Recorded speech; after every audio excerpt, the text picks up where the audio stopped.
afternoon. I'd like to call to order this meeting of the Southampton Town Board on this 22nd day of December 2020. Please rise and join me for the Pledge of Allegiance. I pledge allegiance to the flag of the United States of America and to the republic for which it stands, one nation, under God, indivisible, with liberty and justice for all. And let's do a brief moment of silence, as we traditionally do. I'd like us to think about the toll of this pandemic and the human toll in particular worldwide now at 1.7 million.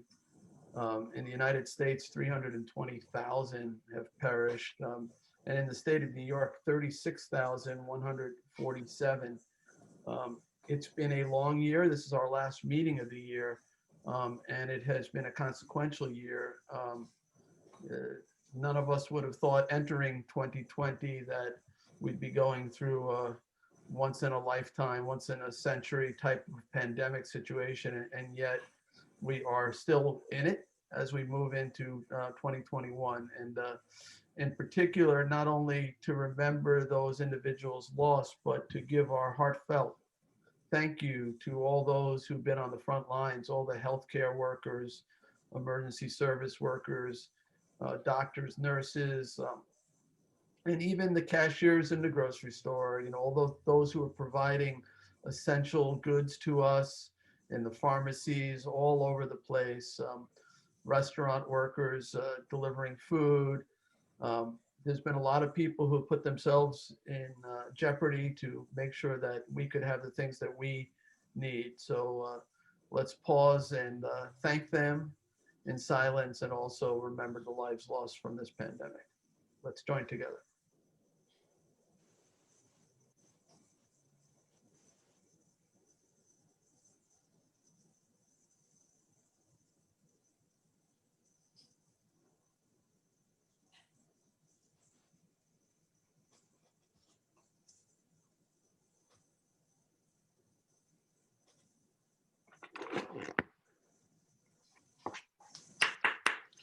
All right, thank you. Please be seated.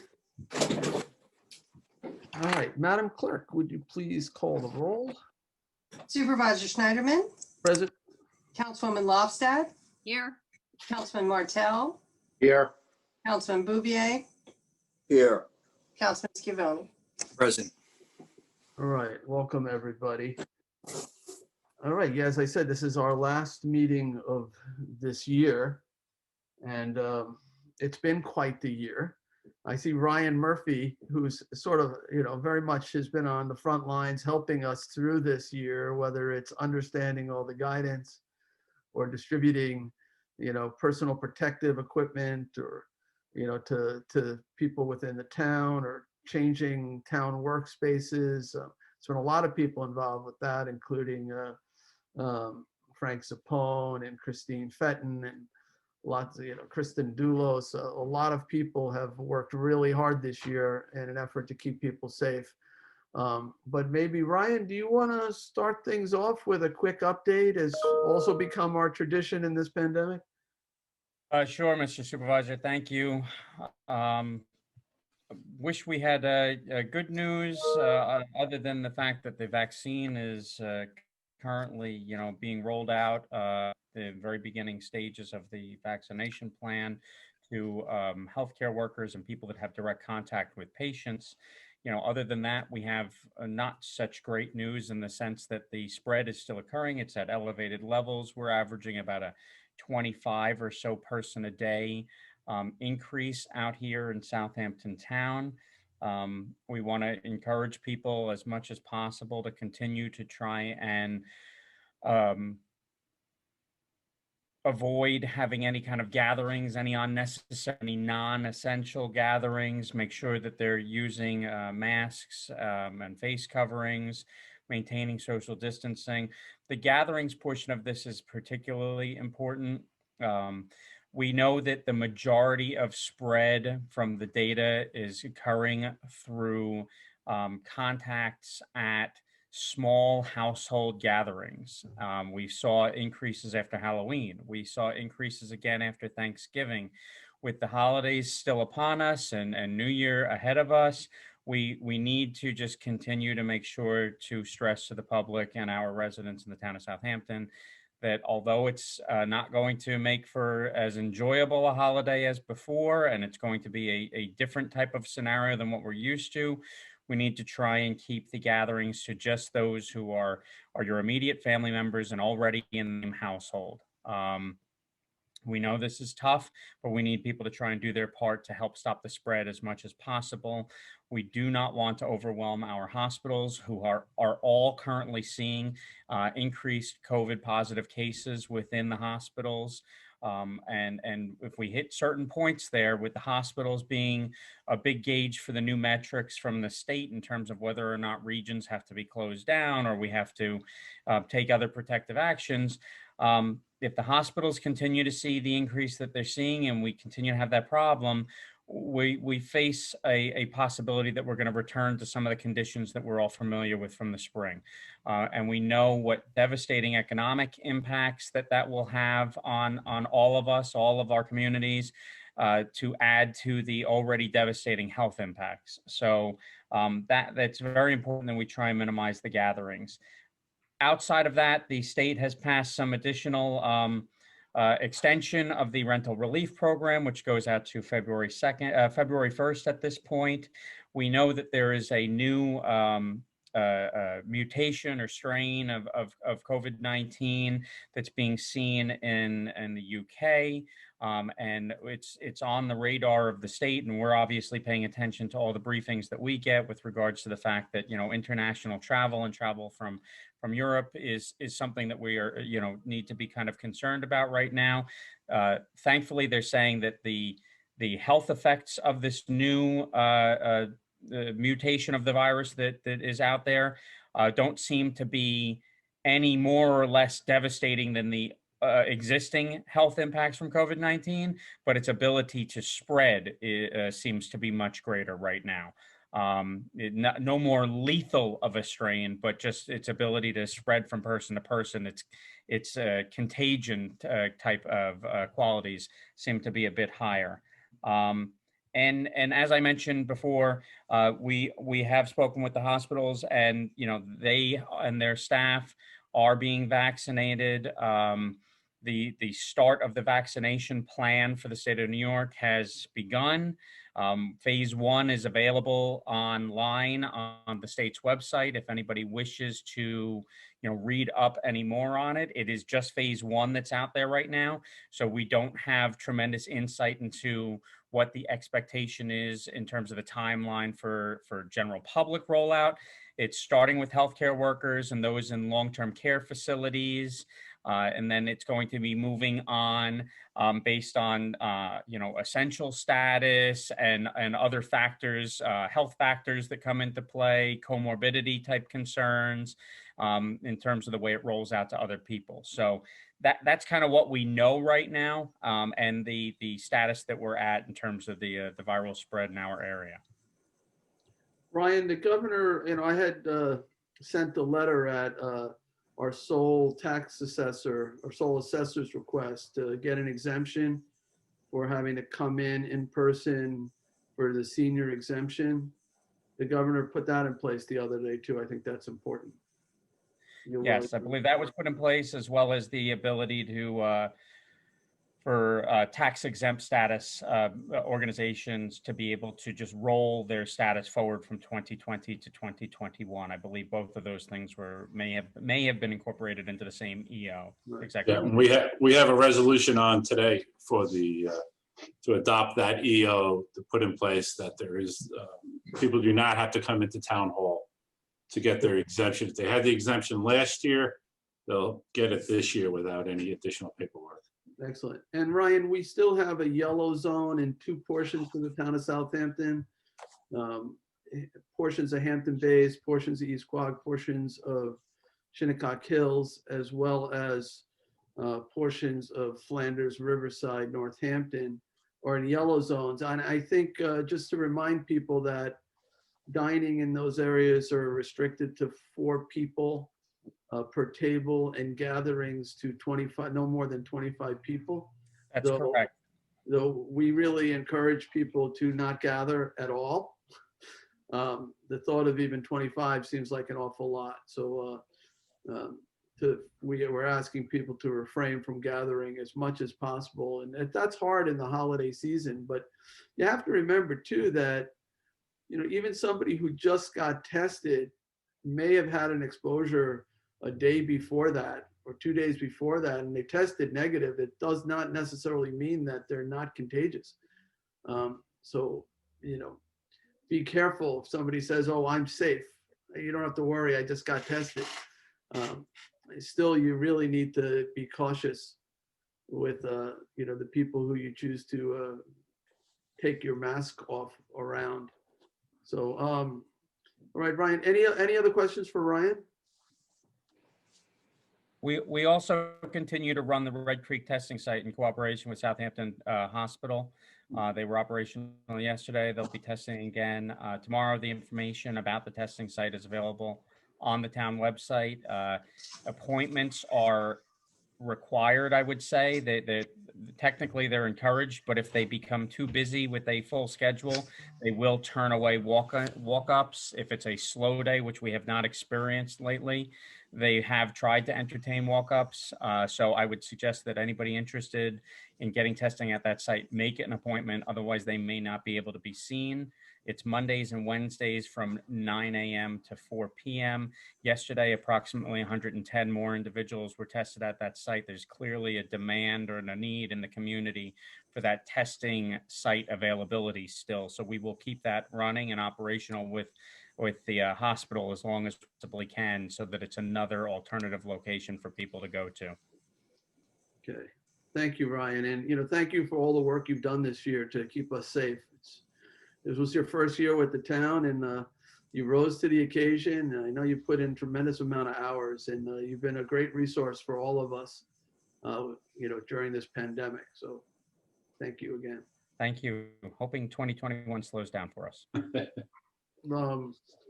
Let's take a look at these walk-ons. There's a few there. Maybe we can add them to our agenda. So there's it's 35,482. That's the warrant. Warrant number 24. There's 35,484 retains a lawyer, Lance Pomerantz, as it relates to litigation filed against the town. That's to provide some expert review. 35,486 is authorizing the supervisor to sign a contract with Lizardos Mechanical and Electrical Engineering Associates, PC, for the West Hampton Community Center located at 112 Old Riverhead Road in West Hampton. That's for the new community center. We haven't closed yet. We want to make sure all the major systems are operating properly.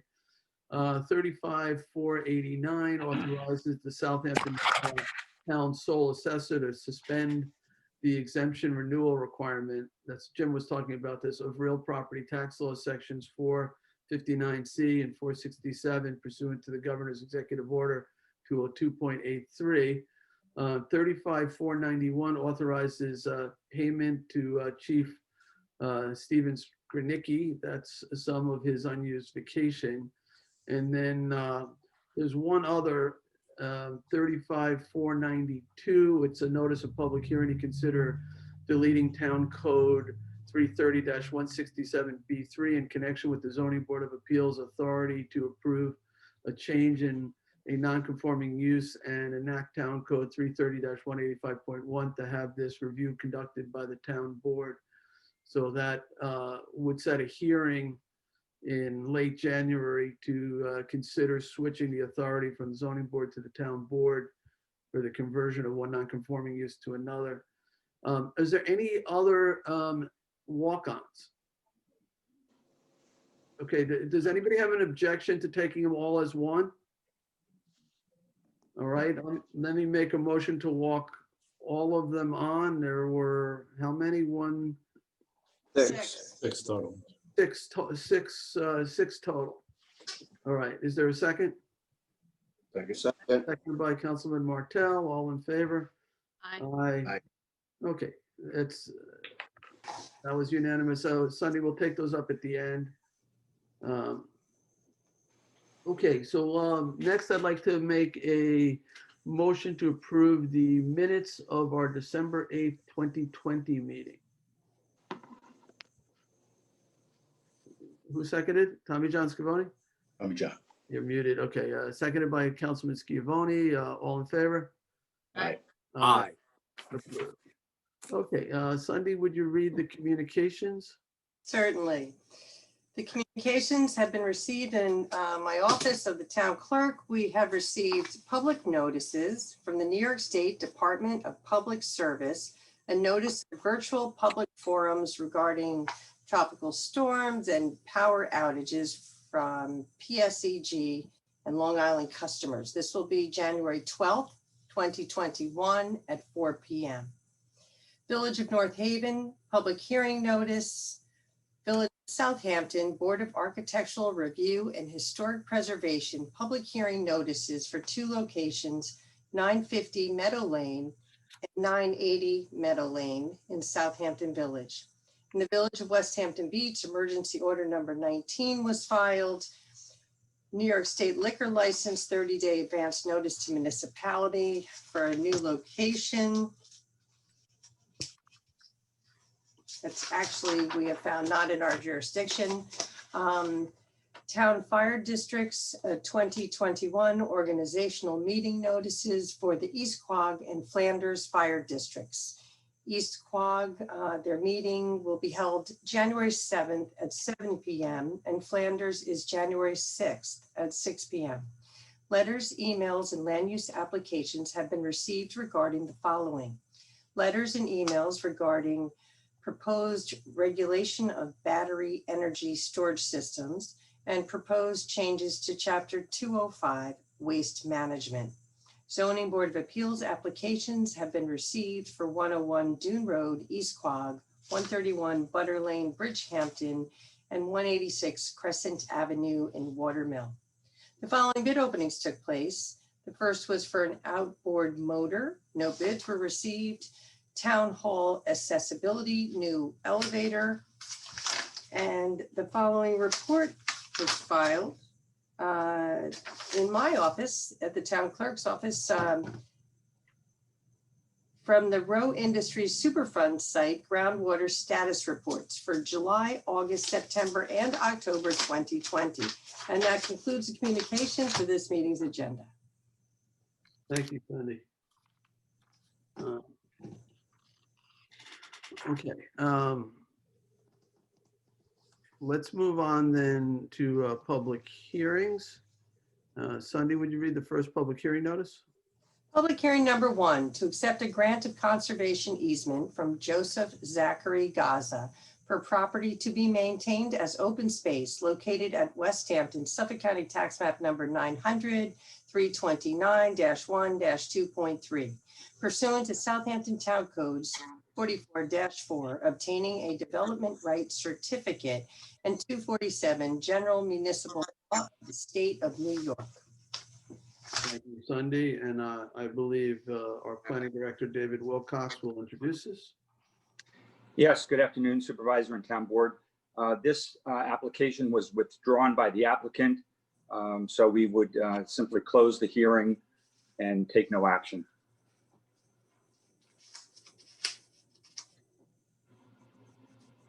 Okay. We have a letter from the applicant asking it to be withdrawn. Okay, so let me just ask Charles if there's anyone from the public wishing to be heard at this hearing. If they could just raise their hand. Actually, I see no hands at the moment. Okay, I will make a motion to close the public hearing on for the first public hearing. Second? Seconded by Councilman Lofstad. All in favor? Aye. Aye. All right. That is closed. And what do we have to do to withdraw it? Just closed it. We closed it now, but the underlying request was withdrawn. That's correct. So there's no other resolutions associated with it, right? Thank you. Correct. Okay. All right, Sunday, second public hearing notice? Public hearing number 2 to consider amending Town Code, Chapter 111, Beaches, Parks, and Waterways in connection with parking permit requirements at Foster Memorial Beach, Long Beach. Okay, thank you. Either Tommy John or I guess Kristen Doulos, our Parks Director, do you want to introduce us? Sure. So this is seeking to amend the town code. Currently, the town code states that residents of the Village of Sag Harbor Village who live on the East Hampton side are able to purchase a beach parking permit at a resident rate. This is seeking to amend it so that a special permit get established for Long Beach only, rather than being able to access all of the Southampton Town Beach locations. So they would be able to purchase a special Long Beach permit at the resident rate. If they'd like a non-resident beach parking permit to go to the other beaches, we would deduct the resident rate from whatever the non-resident rate is that year.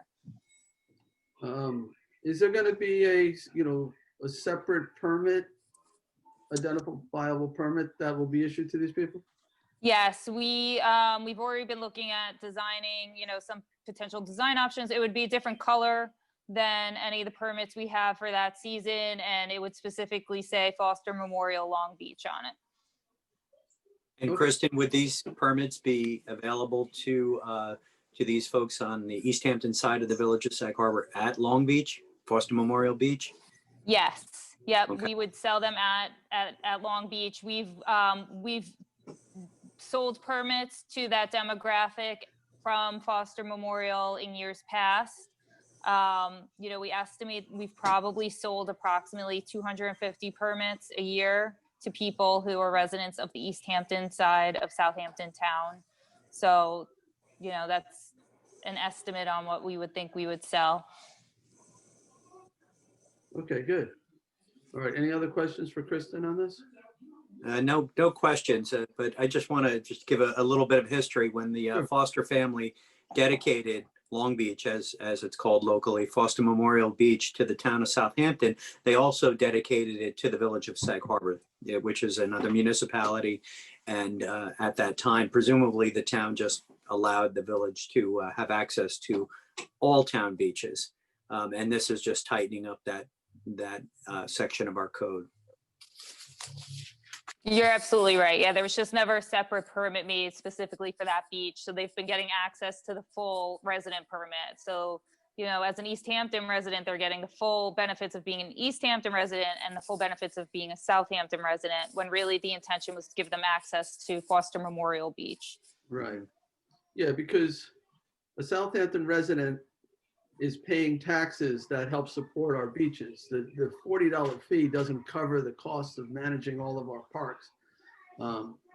So yeah, we were giving away access to all of our parks to people who weren't contributing toward basically paying for them. So it really wasn't fair what was going on. It was sort of a loophole that, went back a number of years. So we're just really closing the loophole. If those individuals living on the East Hampton side of Sag Harbor Village want to go to our parks, they can buy the non-resident pass, like everybody else in the town of East Hampton who wants to use our beaches.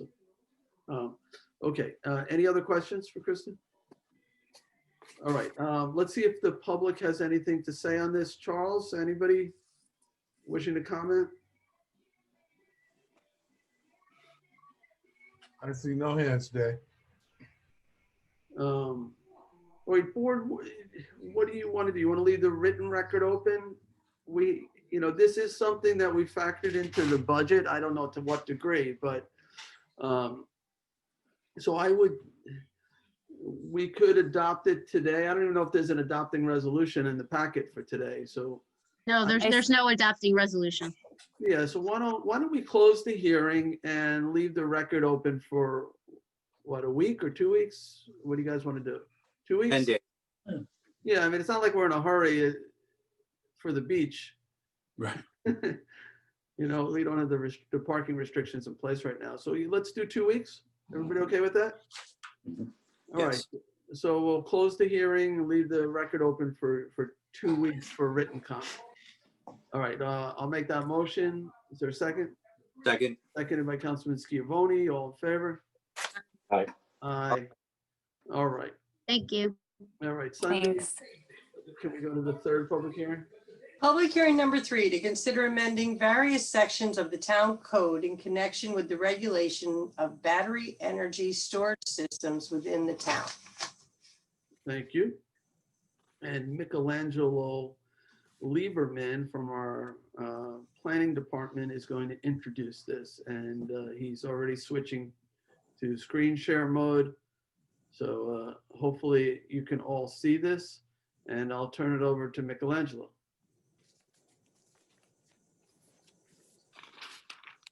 Who is probably muted.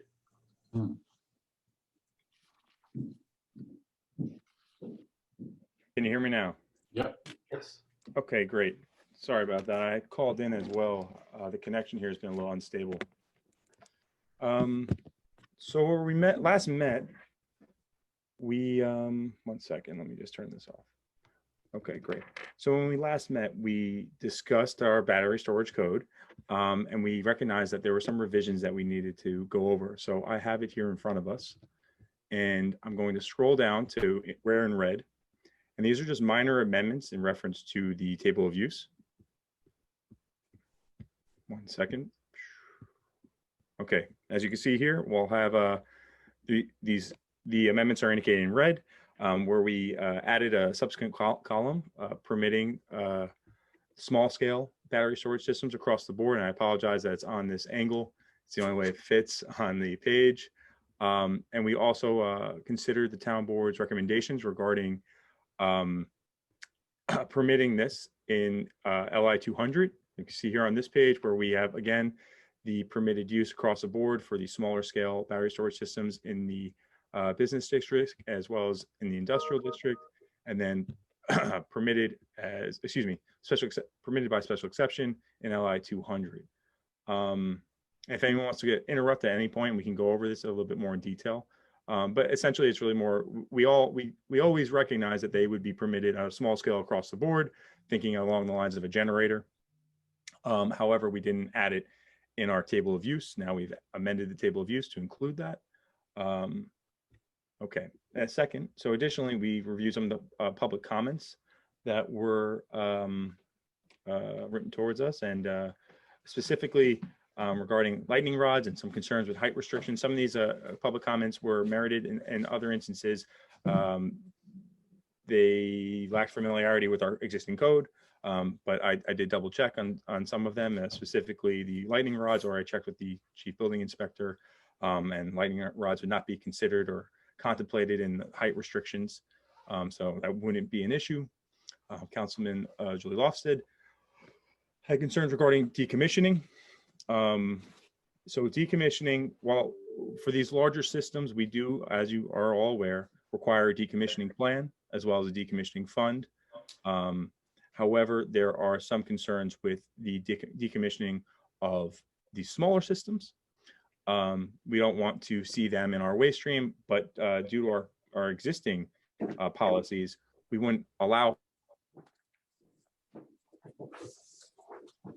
On our website, we're encouraging those individuals to recycle their battery storage. More, not our double A's, but I'm sorry. We're losing you. Your audio's going in and out. Or maybe it's on my end. Battery's running low. Oh, okay. We encourage the with NYSERDA, so working with NYSERDA to contact the manufacturers and get a recycling programs are utilized and where they're located, because we don't want to put this burden on other municipalities as well. Unfortunately, I only heard about half of that. So does anyone have any, did I just unload too much? My internet, I think, is spotty, so I'm not sure what you're getting or not getting. Yeah, well, it's real spotty. I think we got enough on it. So any questions from Michelangelo? Well, I just wanted to say thank you for addressing my question about the use table and my concerns about the decommissioning. I still, and I don't know, maybe in one of those dead spots when you were talking, the decommissioning still has me concerned, but I think that's a larger problem that the whole wide world's going to have to address about what happens to these at their end of life. And, you know, but I have some literature. They're sadly not easily digestible, but I did reach out to NYSERDA. They provided me some information. I can forward it your way. But yes, in certain instances, we recognize we want a circular economy, and not every portion of these battery storage systems fits into a circular economy. But we have to also keep that in perspective. Many of our recycling issues are not circular. But your concerns are warranted. But I will forward that information to you. thank you. I appreciate it. All right, any other questions or comments for Michelangelo? All right, thank you. Let's go to the public. Charles, is there anyone from the public who wishes to be heard? I have no hands. All right. All right. So at this point, we'd be recommending to close the public comment period unless there are other concerns. And then I believe the second week of January, we'd like to be on for notice of adoption. All right, so I think we can leave the written record open for 2 weeks, close the, since we did make some changes here. Okay. But we can close the public hearing portion of it. So, yeah, I'll make that motion to close the public hearing, but leave the written record open for 2 weeks. I'll second that. Seconded by Councilman Bouvier. All in favor? Aye. Aye. I can't see you all, but Aye. all right, so I heard all five. So, okay, so that gets us to the end of the Thank you. public hearings. We will move on to public portion. And Charles, is there anyone indicating that they'd wish to speak in public portion? They must raise, I do have a hand. All right.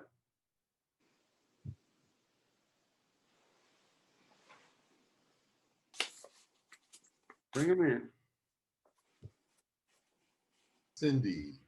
Cindy McNamara, I see the name. Good afternoon. Hey Cindy, how are you?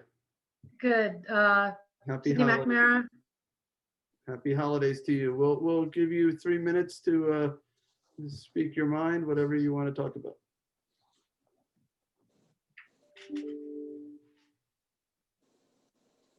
Modality of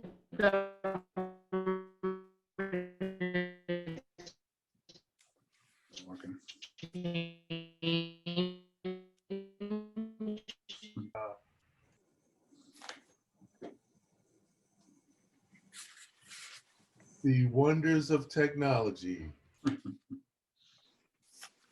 I don't know about anybody else, but I didn't hear her. Yeah, she's I didn't frozen. hear anything. She's frozen on her screen right now. Did you call him?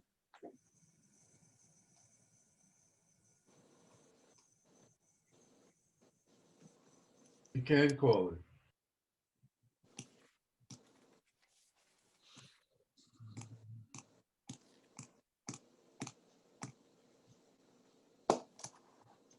She just popped up again. All right. We can try to call her if somebody has her phone number. Cindy, you're there? I'm here. All right. You want to? Anybody? We're having Call him number trouble. two, right?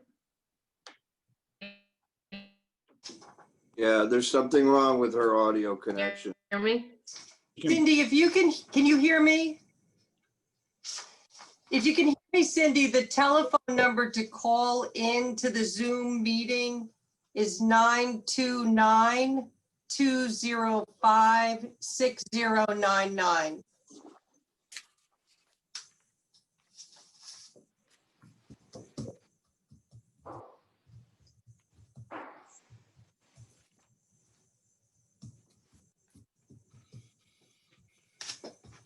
Can you hear me? Keep talking so we can see. Oh, she's gone. She's gone again. And I probably read that too fast because she probably didn't have a pad and a pen ready Yeah. to write that down.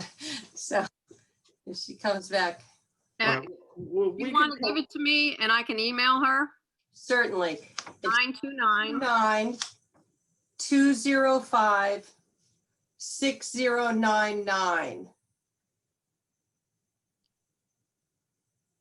And in the meantime, if there's anyone else who would like to speak, this is the time to raise your hand. All right, well, I actually have some proclamations to present, so I thought maybe we could do that next, Charles. That would be great. All right, so, People I should bring in? yeah, so there's two different groups or individuals, so why don't we start? Yeah, is Scott Johnson, Vinnie Mangano, Evan Gravano, Amirani, sorry, Hernandez. If we can bring them in, Okay.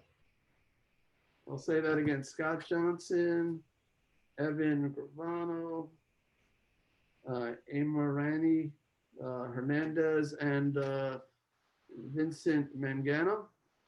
I'm here. Hey, hi, Vinny, Hi, how Jay. happy holidays.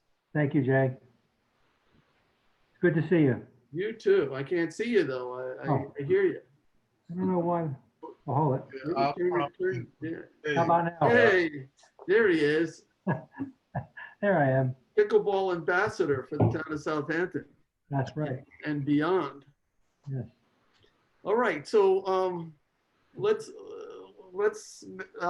discuss this. So Vinny, if you don't know Vinny, he's a math teacher from the community. He's the guy who taught me how to play pickleball. You know how much I love pickleball over at SYS, and Vinny loves the sport, and he's brought a lot of people into it. And for the most part, it's pretty safe, though. We haven't been playing through the pandemic, though. So I haven't, but other people have played some. Yeah. But Vinny had a problem one day out there at SYS where he went into cardiac arrest, right, Vinny? Is that what happened? And Yeah. Apparently, I had a cardiac electric short circuit. My arteries are fine. They say the plumbing's good, but my electrical system went haywire as I was playing, and I collapsed on the court during a rally. One of the pickleball players came, and he was a retired nurse, so he started CPR. They ran and got Evan. Evan called 911 and got that system started, and Scott Johnson grabbed the AED. One of the other staff members, and I don't want to mispronounce her name. Ev, what's her name? Amirani. Amirani. Apparently she did some CPR on me right away. Scott got the AED, and my heart was in V-fib. It was just shaking like this. And Scott was able to, on one shot, get me back. Evan's really quick response got the ambulance there almost immediately. So they were able to get me to Southampton Hospital, then on to Stony Brook. After all extensive tests, they needed to put a defibrillator in to monitor my heartbeat. So I'm feeling great. I've been walking at SYS every morning, keeping the plumbing clean, but thank God for Scott having great training and his staff, Evan and Amirani, and the volunteer ambulance, the Southampton Town Volunteer Ambulance Corps responding so quickly. It's a miracle, a Christmas miracle. So I deeply thank everybody. You guys, you don't get enough credit, but everything, keeping everybody up to date, forcing them to make sure they get all their training, having AEDs there, having the communication system built in so that, when there is a tragedy like this or a near tragedy, they can save somebody, and it's everybody. It's a community. It takes a community to do this. So you guys should get a pat on the back, as well as Scott, Evan, Amirani, and the ambulance. And I want to thank everybody from the bottom of my heart. When I see my family this weekend, I know, Jay, you don't want us to see my family, but this is a Christmas holiday that we're going to be well socially distanced, but I got to see my grandkids. yeah, well, be careful, but I'm sure it's sure good to see you. Thank you, Jay. I miss you, but I'm glad you got through this. It really was a heroic effort on the part of a group effort there. Do we have the others, Scott or Amirani, on the Zoom call? I'm seeing Evan. I So, spoke to Scott just Sunday. He said he was going to be here, so. all right, well, look, so I have, this is a Town of Southampton Citizen Achievement Award. This one's going to Emirani, and it talks about the saving of your life there at SYS. And this is, Evan, this is yours. We'll get this to you. Thank you for your good, fast thinking and work there. And this is, we all know Scott Johnson because he manages the facility. This is Scott Johnson, his Citizen Achievement Award. And all the town board members have signed the bottoms of these. And I wish there was a way to hand it to you guys through the computer, but we'll get them to you. And just one little side note, when I was a county legislator, I co-sponsored a law that required AEDs to be in all these athletic facilities, SYS included, all these fitness centers. And, you know, sometimes, you know, we try to do our best when we come up with laws that protect people, and sometimes we get it right. I think this was a good case of getting it right. I think SYS has more than one automatic electronic defibrillator. Town Hall's got one. In fact, I think we may have one on each floor, Ryan, right? Or multiple at Town Hall. They work, they save lives. And it's really important that, you know, they get checked to make sure they're working, but also that people are properly trained. And Scott, I see you there. Hey Jay, how are you? Scott's joined us. Scott, I have your Citizen Achievement Award right here, if you can see it. Thank you. This is for you. And I know you're the one who ran the AED, right? Right. This is Amarani Hernandez with me. Hi. Oh, hey, thank you. You know, so as I told the press, this was basically a team effort by everybody at SYS. Everyone played their role perfectly. And that's why Vinny's here to talk about it. Wow. Well, Vinny, I consider Vinny a friend. So thank you for saving Vinny's life. He's a great guy, and we want him here as long as we can keep him. So good job, everybody. Thank you. Good job. All right. So what I'm gonna take. Okay, if I could just add one thing, Sure. Mr. Mangano, in addition to his career as an educator, he still tutors math students. Yeah, So thank you. for everybody who saved Mr. Mangano, thank you. And on behalf of those students who totally sweat out the math regents as a variety of levels, who go and see Mr. Mangano to help them prepare for those regents, thank you. You're welcome. Thank you. He was actually my son's math tutor too. So. Mine too. Okay, good. So, all right. So we have one more we want to recognize too. A Marine Sergeant Marcus Santana. Can we let him in, Charles, if he's available? He is. He's coming in now.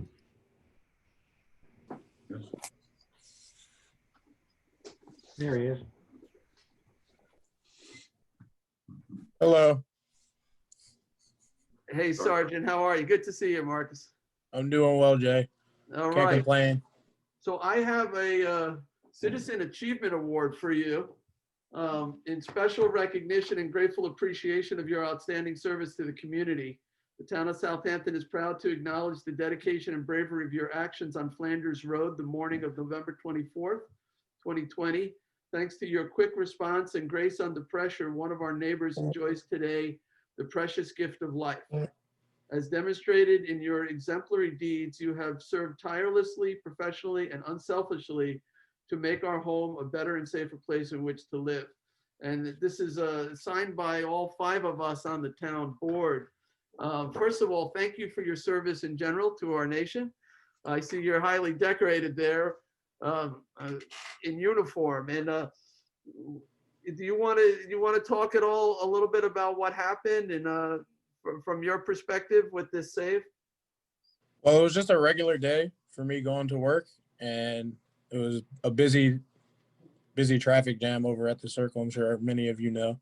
So I saw the lady in the middle of the street trying to cross the road. So I stopped to let her cross, and I guess she lost her footing, and the weight went onto the back of her cart that she was pushing, and it shot out in front of her, and she smacked her head against the ground. And I saw that she wasn't moving. I immediately jumped out of my vehicle to go provide aid. and I found out that she was like shaking and foaming at the mouth, telltale signs of a stroke or a seizure. And then immediately I began to do CPR aid and check her pulse. There was no pulse there, so I began the chest compressions. And I maintained the chest compressions until the EMT arrived. I instructed one of the bystanders to call the EMT. And now she's here today to spend Christmas with her family. That's amazing. Thank you. And Marcus, you've been a Marine for like 4 years now, is that right? I'm going on 5. Going on 5, and you live out in Flanders? You went to what, Riverhead High School? That's correct. So you're local, and then you got to what, deployed to the Middle East? Yes. And now you're working as a recruiter? Yep. It's amazing. It's great. It's great to have you in our community. We really appreciate your service, and we definitely wanted to recognize this heroic act, which without your actions, I don't think she would have been here to celebrate this Christmas. So again, this is for you on behalf of the town board, and thank you, and have a great holiday. Thank you. You as well. Anyone else? Thank you. Anybody else want to say anything? All right, Marcus, be safe. Okay. Thank you. I'm going to give Marcus, this is going to town hall. I'm going to get it to Jackie in my office, and she will find we'll mail it to you, whatever the best way to get it to you. Okay, I appreciate it. Yeah, we appreciate you. Thank you. Merry Christmas. Same to you. All right, so Charles, back to you. Did we get Cindy McNamara back on? Jay, I have her on speakerphone. Okay. All right, Cindy, if you want to start your 3 minutes, go ahead. Thank you. Sorry about that. I'm apparently not the only one on Zoom in my house. I just wanted to address the aspect of Zoom being limited for participation. I understand, you can't have an unlimited number of participants, but certainly I know even our local West Hampton Beach School District allows over 100 participants. I was at a planning board hearing last week, and residents were being instructed to leave the Zoom to go and watch on YouTube so that others could log into Zoom because they had reached over the 100 limit capacity. If people are taking the time to attend a public hearing, sometimes you want to speak, sometimes somebody else says something and you don't need to speak. But to have the ability is really important. And there were a lot of people that didn't get to speak, and I know they can write written comments, but a lot of them took the time out of their evening to try to get into the hearing to speak. Many did, but not only do we have issues with limited capacity, some of our local committees, our CACs, we're meeting on public accounts. We don't have access. So, my CAC currently, we're capping meetings at 40 minutes when we get cut off because, to get everybody to log in and sign back on, it's, people are volunteering their time, and it should be as easy for them as possible. I was at the Solid Waste Advisory Committee last week. We had to sign back into the meeting 3 times because we kept hitting the time limit. So I was just wondering if there is any way for the town board to make it easier for community groups to meet, being that we can't meet in person. I don't know when we'll be allowed back in East Quogue School, but I assume it's not going to be anytime soon. If the chairs could have access to a Zoom account where we could, have no time limit on our meetings, that would be fantastic. Anything you could do to help would be greatly appreciated because, like I said, while the modality of government has changed, it still has to be transparent and inclusive, and I thank the board for your consideration. All right, thank you, Cindy. We certainly can talk with our IT department to see if there's better ways that we can do this. We're all, trying to do the best we can in light of the very challenging circumstances that the pandemic has wrought. I can answer some of those questions. All right, Charles. We use Webinar because it has better security. Webinar allows 100 people. Well, we had 110 that night, but it allows 100 people. Regular Zoom allows 300 people. But the particular model that we use only allows 100. And we have the portal, and we also have YouTube. That particular night, we had 110 people on Zoom, and we had 93 people on YouTube. And I can't tell how many people we have on the portal. As far as regular Zoom, if you have a paid version of Zoom, then there is no 40-minute limit. The limit is only if you have a free copy of Zoom. That gives you a limit of 40 minutes. Otherwise, the paid version is unlimited. So Well, that's I think that's her point, that why should a citizen who's on an advisory committee of ours have to put out money for a better Zoom platform? And that's exactly my point. I mean, I had a member of my committee offered to pay for it, but he shouldn't have to, because he was speaking and got cut off mid-sentence in one of our meetings. And he said, this is ridiculous. I'll buck up the 120, 150, whatever it costs, so we can at least meet.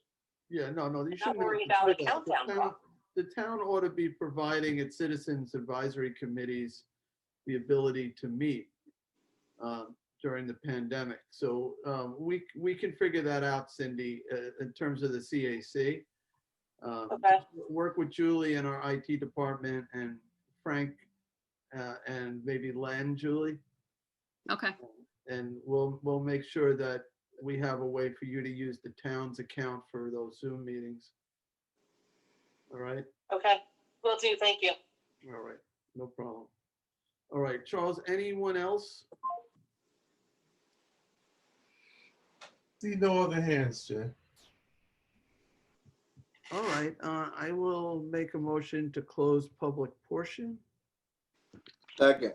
Seconded by Councilman Bouvier. All in favor? Aye. Aye. Aye. All right, so I'm gonna try to find now my agenda. Give me a second here.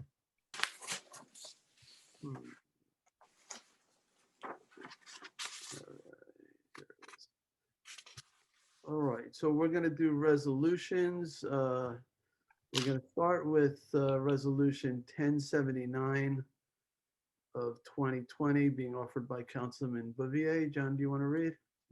Your Town Board Resolution 2020-1079 is a 2020 water quality funding for the Flying Comfort Station. Second. Seconded by Councilman Lofstad. All in favor? Aye. Aye. Approved. All right, 1080 of 2020, authorize purchase of New York RICR live scan system from New York State contract with Indemia Identity and Security USA LLC. Second. Seconded by Councilman Scavone. All in favor? Aye. Aye. Aye. Approved. 1081 of 2020, authorize the supervisor to sign 2021 contract extension for printing for police department with Dynamic Industries. Second. Seconded by Councilman Scavone. All in favor? Aye. Aye. Aye. Approved. Resolution 2020-1082, authorize the supervisor to sign 2021 contract extension with LK McLean Associates PC for professional services to be provided for design for roof access at the town's animal shelter. Second. Seconded by Councilman Bouvier. All in favor? Aye. Aye. Approved. 1083 of 2020, authorize supervisor to sign 2021 contract extensions for environmentally friendly green envelopes with Island Pro Digital and Dynamic Printing. Second. Seconded by Councilman Martell. All in favor? Aye. Aye. Approved.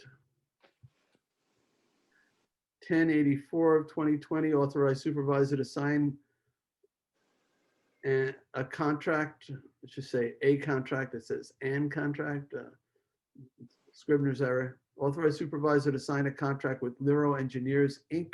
for construction management for the Town Hall Accessibility Project entrance ramp and elevator modernization. Second. Seconded by Councilman Bouvier. All in favor? Aye. Aye. Approved. Madam Clerk, would you just note that one typo? Yes, I have it. Thank you. Okay. No problem.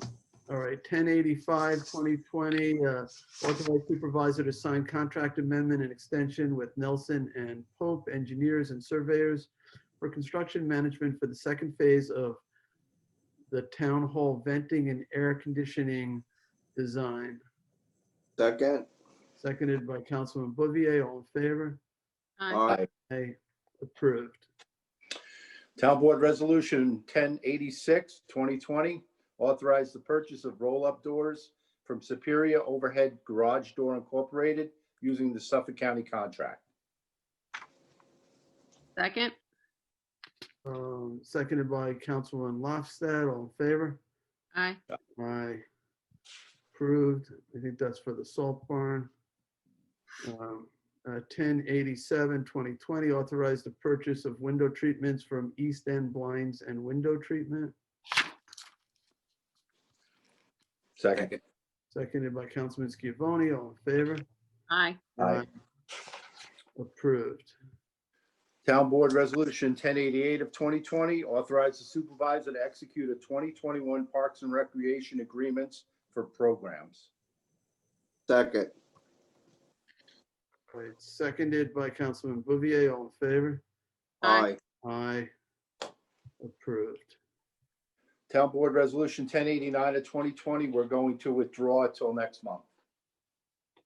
All right, would the clerk please withdraw 1089?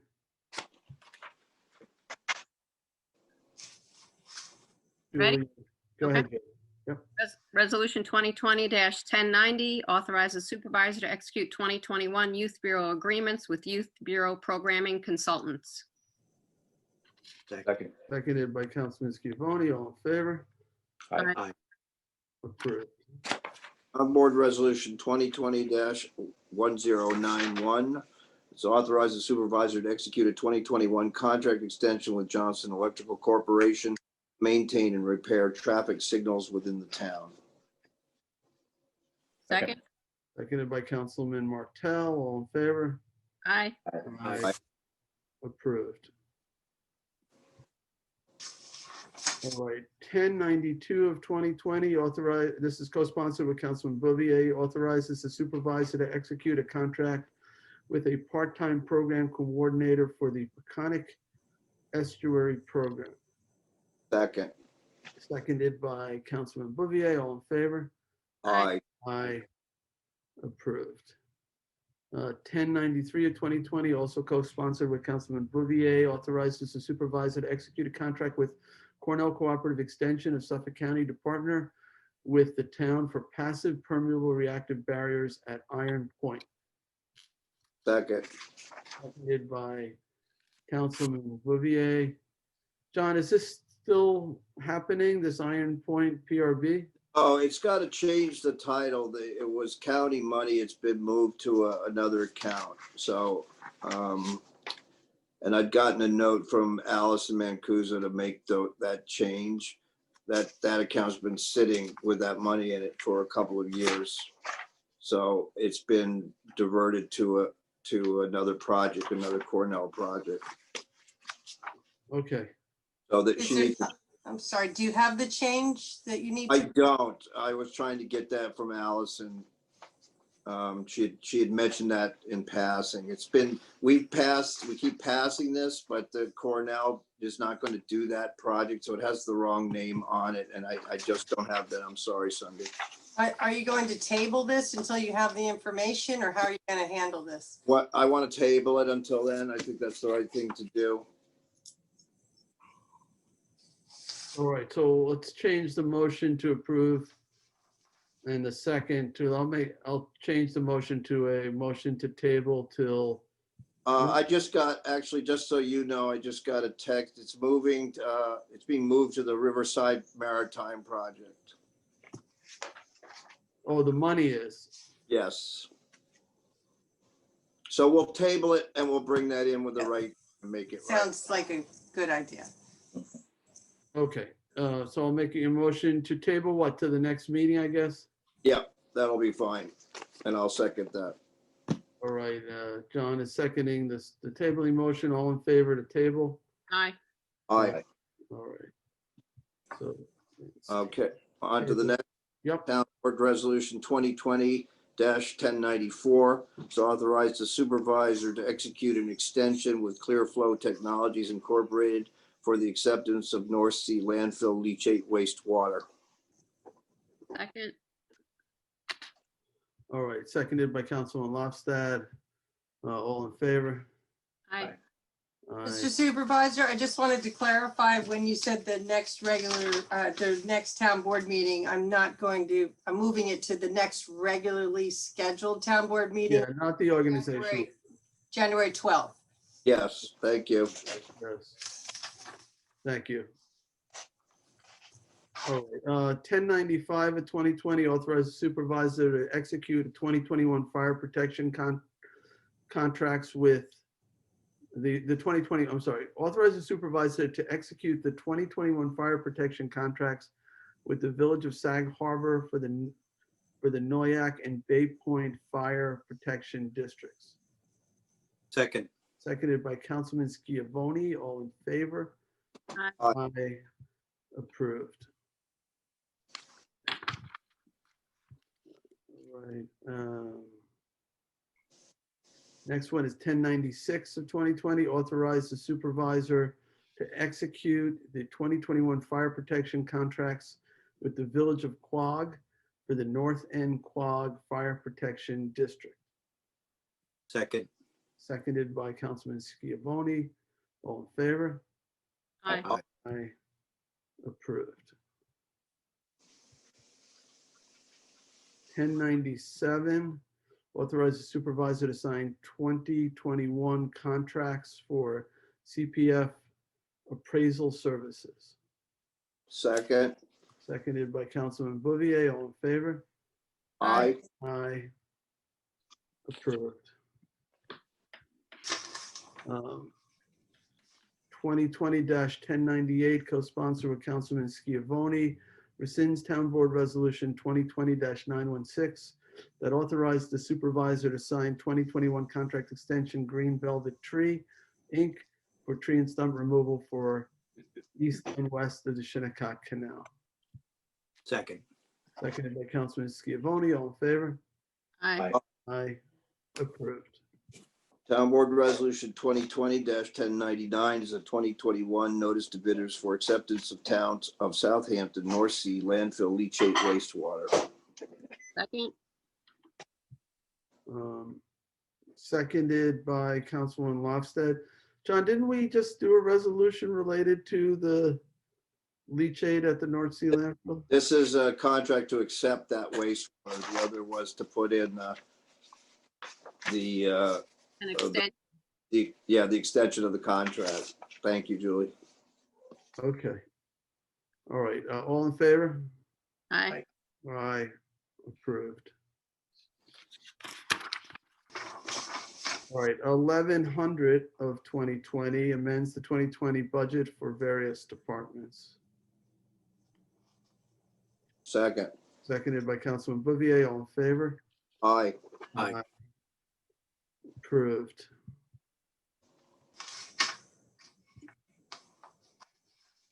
(1101) of 2020, authorize the town attorney to reimburse NYMER for claims paid in the second half of 2020. Second. Second. Seconded by Councilwoman Lofstad. All in favor? Aye. Approved. Town Board Resolution 1102 of 2020. The resolution to authorize the settlement of a matter with Suffolk County Department of Health Services in connection with the town of Southampton, Bridgehampton Highway Barn. Second. Seconded by Councilman Schiavone. All in favor? Aye. Aye. Aye. Approved. 1103 of 2020, retain Nelson Pope Voorhees as it relates to litigation filed against the town involving the Hampton Bays Downtown Overlay District. Second. Seconded by Councilman Martell. All in favor? Aye. All right. Approved. 1104 of 2020, resolution of adoption amending Town Code Chapter 23 Ethics to address composition of ethics board and particular land use boards. Happy to discuss this. Let's at least get a motion in a second. Making the motion. Second. Seconded by Councilman Bouvier.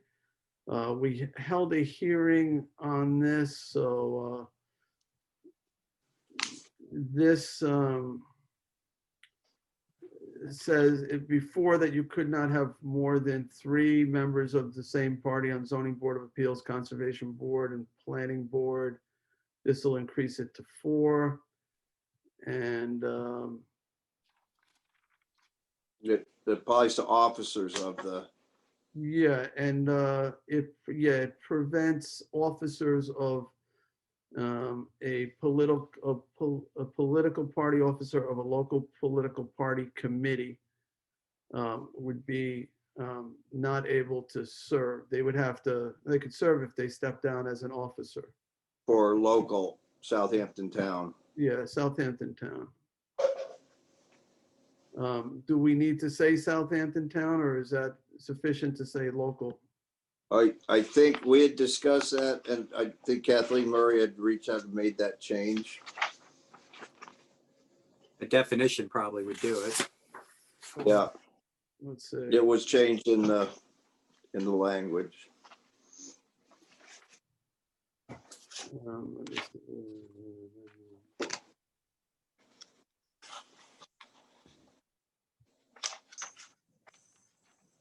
The argument being that one man's local may be a different local, so it was clarified to say Southampton town.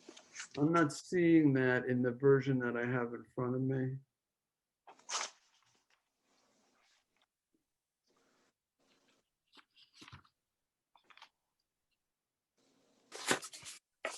Give me a second here. Yeah.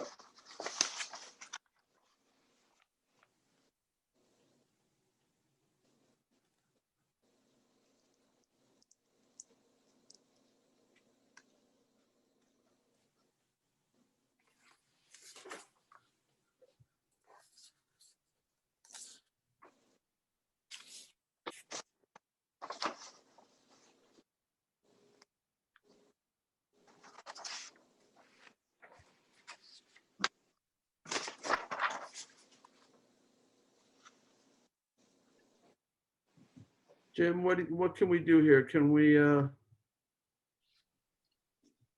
make change local to Southampton town?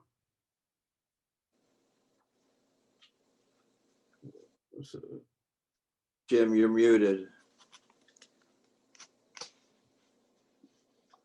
That's what I'm gonna suggest, is to amend this. Suggest if you want to, if the board is, you want to do it just for the town, then sure, you can amend it to that. So serve as a political party of a officer of a town, Southampton political committee. Yeah, Southampton town. Southampton So town. Jim, the history was that, you know, we had asked a clarification from Kathleen, and she said that was fine. Then the sponsor of the resolution had agreed to do that, to just change it to the town of Southampton, because the definition of local could be argued.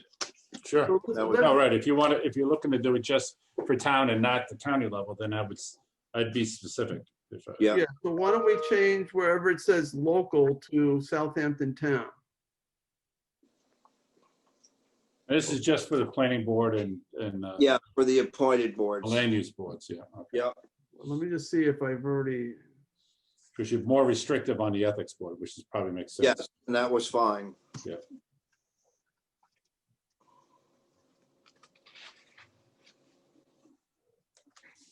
Okay, so let me change the motion to approve to motion to amend to replace um, local with Southampton Town.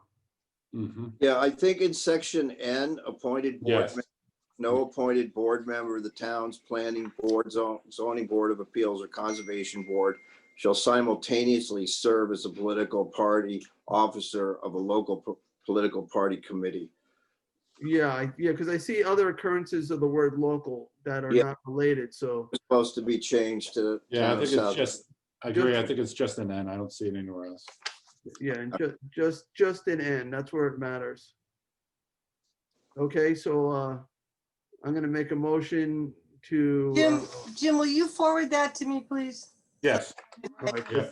Thank For you. the purposes of this meeting, I'm making a motion to amend section N to delete the word local and put in Southampton Town. Okay? Do I have a second on that change? Second. Seconded by Councilman Bouvier. Before we vote, I just want to check in toward the end if it reoccurs. And I'd just like to say a few things when you're done looking for what you're looking for. That's the only spot I see where it's the land use boards. Okay, Julie, go ahead. Sure. So although I do support the section 23-4N, which restricts the appointed board members from being officers of political parties, what we were just talking about, for that exact same reason, I don't support the section 23-4M1, which allows 4 members of a quorum to be from the same party. And I understand that the reason why this was done, because we're having trouble, I guess, filling some of those seats.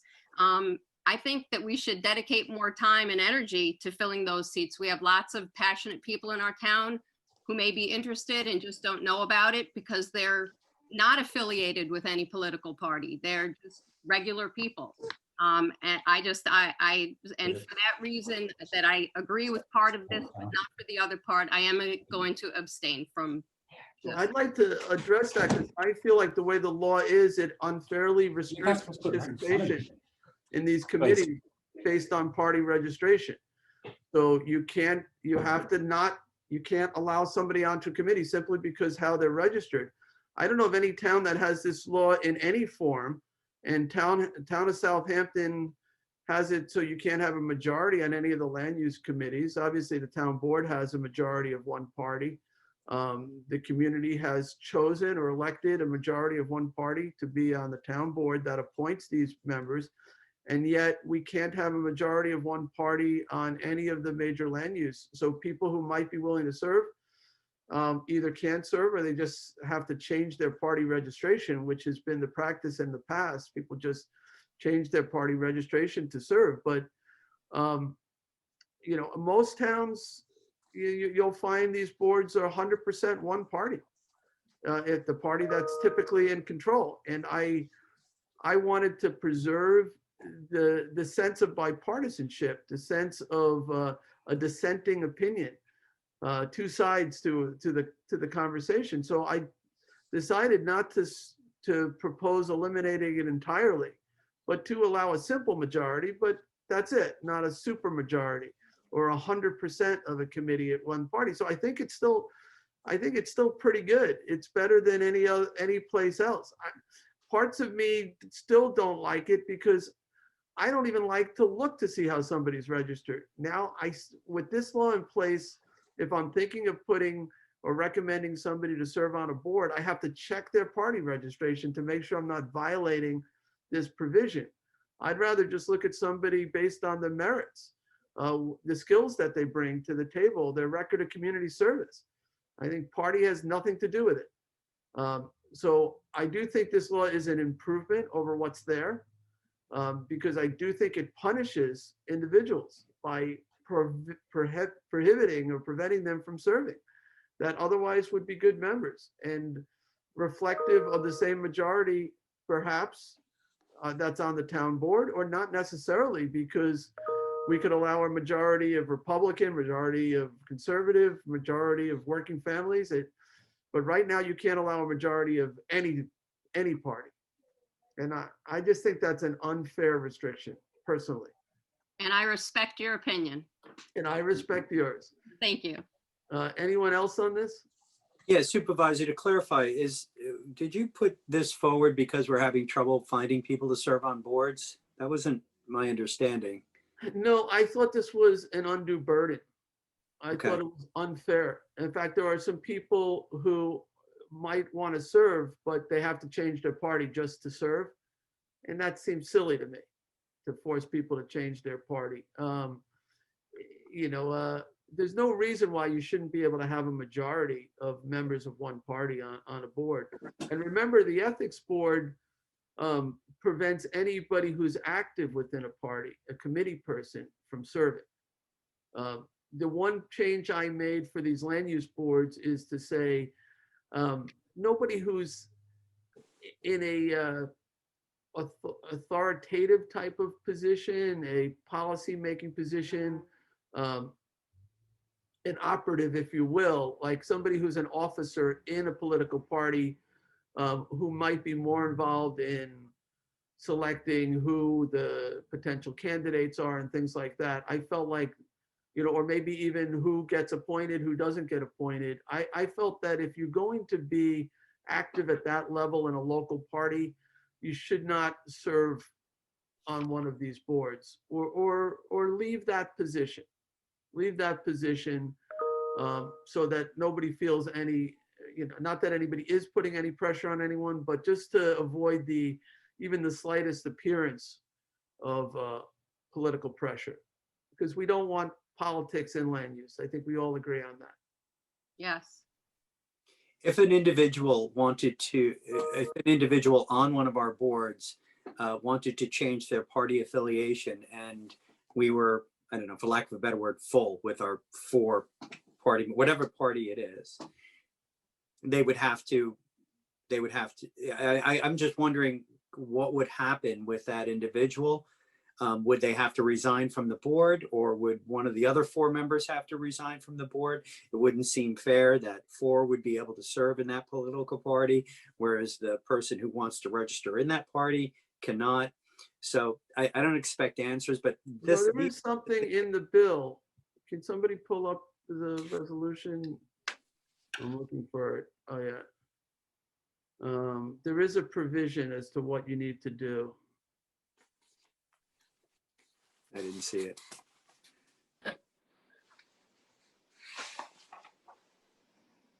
No, this has to do with, I'm sorry, it's the ethics board member Right. promptly resign under the following circumstances. Right. That's what I'm thinking of. Right. I'm asking about the land use boards, and I just see, when we start counting party members on our boards, it's can cause it. First Amendment.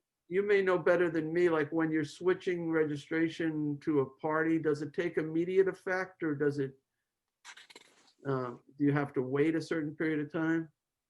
There's language in state law regarding voting in primaries when you register and to vote in a primary, and when you can sign petitions. But when you re-register, it takes effect immediately. All right, here's what I found. What I was thinking of in 3. Yes.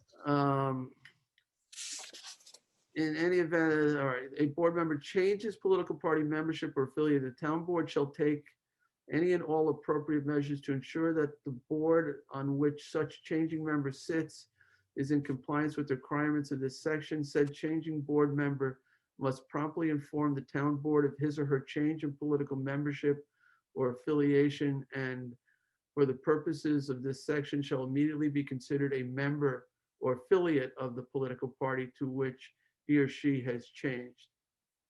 And that's already in the law. Any vacancies on those boards subject to the terms of this section shall be filled by the appointing authority in a timely manner. Does that answer your question, Tommy John?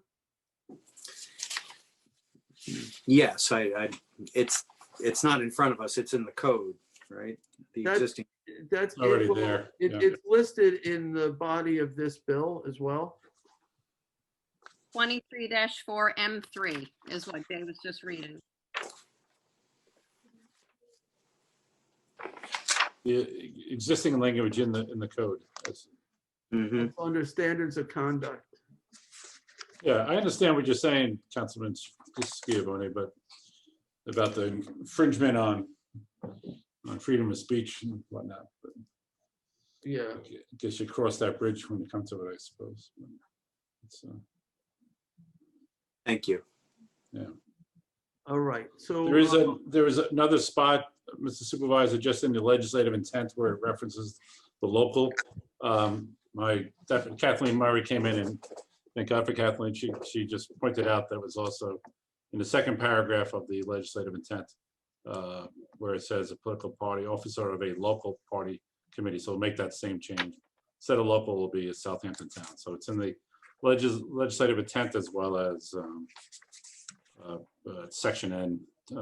All right, so can Sunday I modify my amendment? Yeah, I'll give this information to the town clerk too, Sunday. All right, so. That would be appreciated. Thank you, Jim. You're very welcome. So my motion to amend it would then be for both of those occurrences, and John, you seconded that, right? Correct. So let me just re-vote on the motion to amend. All in favor of amending? Aye. All right, okay, and now let me try this again. I'll make a motion to approve as amended. Same second. All right, same second. Any further discussion on this? All right, let me call the vote. All in favor? Aye. Aye. Aye. Julie, you're muted. Was that an abstention or no? Abstain. Okay. All right. Would the clerk note Councilwoman Lofstad's abstention? Done. All right. And it was approved. All right. So we are moving now, I think, to 11:05 being offered by Councilman Schiavone. Town Board Resolution 1105 of 2020. This is a resolution adopting and acting Article 10-1 of Southampton Town Code, Chapter 330, zoning, to authorize agricultural conservation districts within the town, formerly known as Ag PDDs. I'm going to table this to our January 12th meeting 2020. We received a report from the planning board, and we want to review the recommendations from that report. Okay, so motion by the sponsor to table, To January seconded by Councilman Bouvier to January what day? 12th. 12. January 12th. Okay, let's vote. All in favor? Aye. Aye. Okay, so that is tabled to January 12th. And we are at 11:06. John? 38. Town Board Resolution 2020-1106 is a resolution of adoption amending Code Chapter 205 Waste Management to amend and add definitions, amend regulations, address waste management on commercial properties, and require a permit or single entry pass for residential self-haulers at Southampton Town Transfer Stations. Is there a second? Second. Seconded by Councilman Schiavone. So John, just on the motion, so this doesn't actually impose a fee. This is, but it does allow for a fee to be imposed, correct? It does not impose a fee, and we'll have separate public hearings on how we do that. We're looking at it as a way to track how people get, what people go in and out of our transfer stations, because there is some concern that we have people using transfer stations that aren't necessarily allowed to use them, may come from other municipalities. What the cost of that permit may end up being, we have to determine as a board whether we want to use it to try to offset some of the shortfall that we've had, or just use the fee to cover the cost of applying the fee. It would be similar to a beach permit. That way we're able to track and able to know who's using the transfer stations. That's the intent of it. The fee would be determined by the cost, or what the board decides is the best way to handle that. But it's important that we have this data to know who's coming in and out of the transfer stations right now. Okay, there's a few other things that are in this bill. Do you want to talk about anything else here? Well, it's in the bill. I mean, it's, there's other notices we're adding, changing some definitions, amending some of the regulations, addressing waste management on commercial properties, in addition to that. So this was part of a recommendation that came out of your office and the controller's office, and particularly waste management office, to enact. We're also requiring registration of haulers of land clearing debris, biosolids, yard waste, septic waste. We're required also under DEC rule to do this tracking, which is required. So the DEC has imposed on waste management our ability to track incoming materials of that nature. And we need to do it anyway. So given the shortfall that we have in waste management, that's been offset by a relief, I suppose, for lack of a better term, from the general fund to do the offset. We've increased some of the fees in that regard as well. But it's largely driven by this need to check to meet the DEC regulations that have been put in place on us to track materials coming in and out of transfer stations and landfills. Let me just say on the record too, and there are a number of things in this resolution, and I am supporting this resolution. But when it comes time for fees, if there is going to be a fee for the use, we'll take that up in January. But I suspect the fee will be very small, but it will, I think, help prevent people from out of town coming and using our facility. Who won't be able to register because they live in a different town, and bringing us their recyclable materials or yard waste and things like that and getting rid of them for free in our facility, while our taxpayers have to shoulder that burden. But I know there's been different numbers tossed around.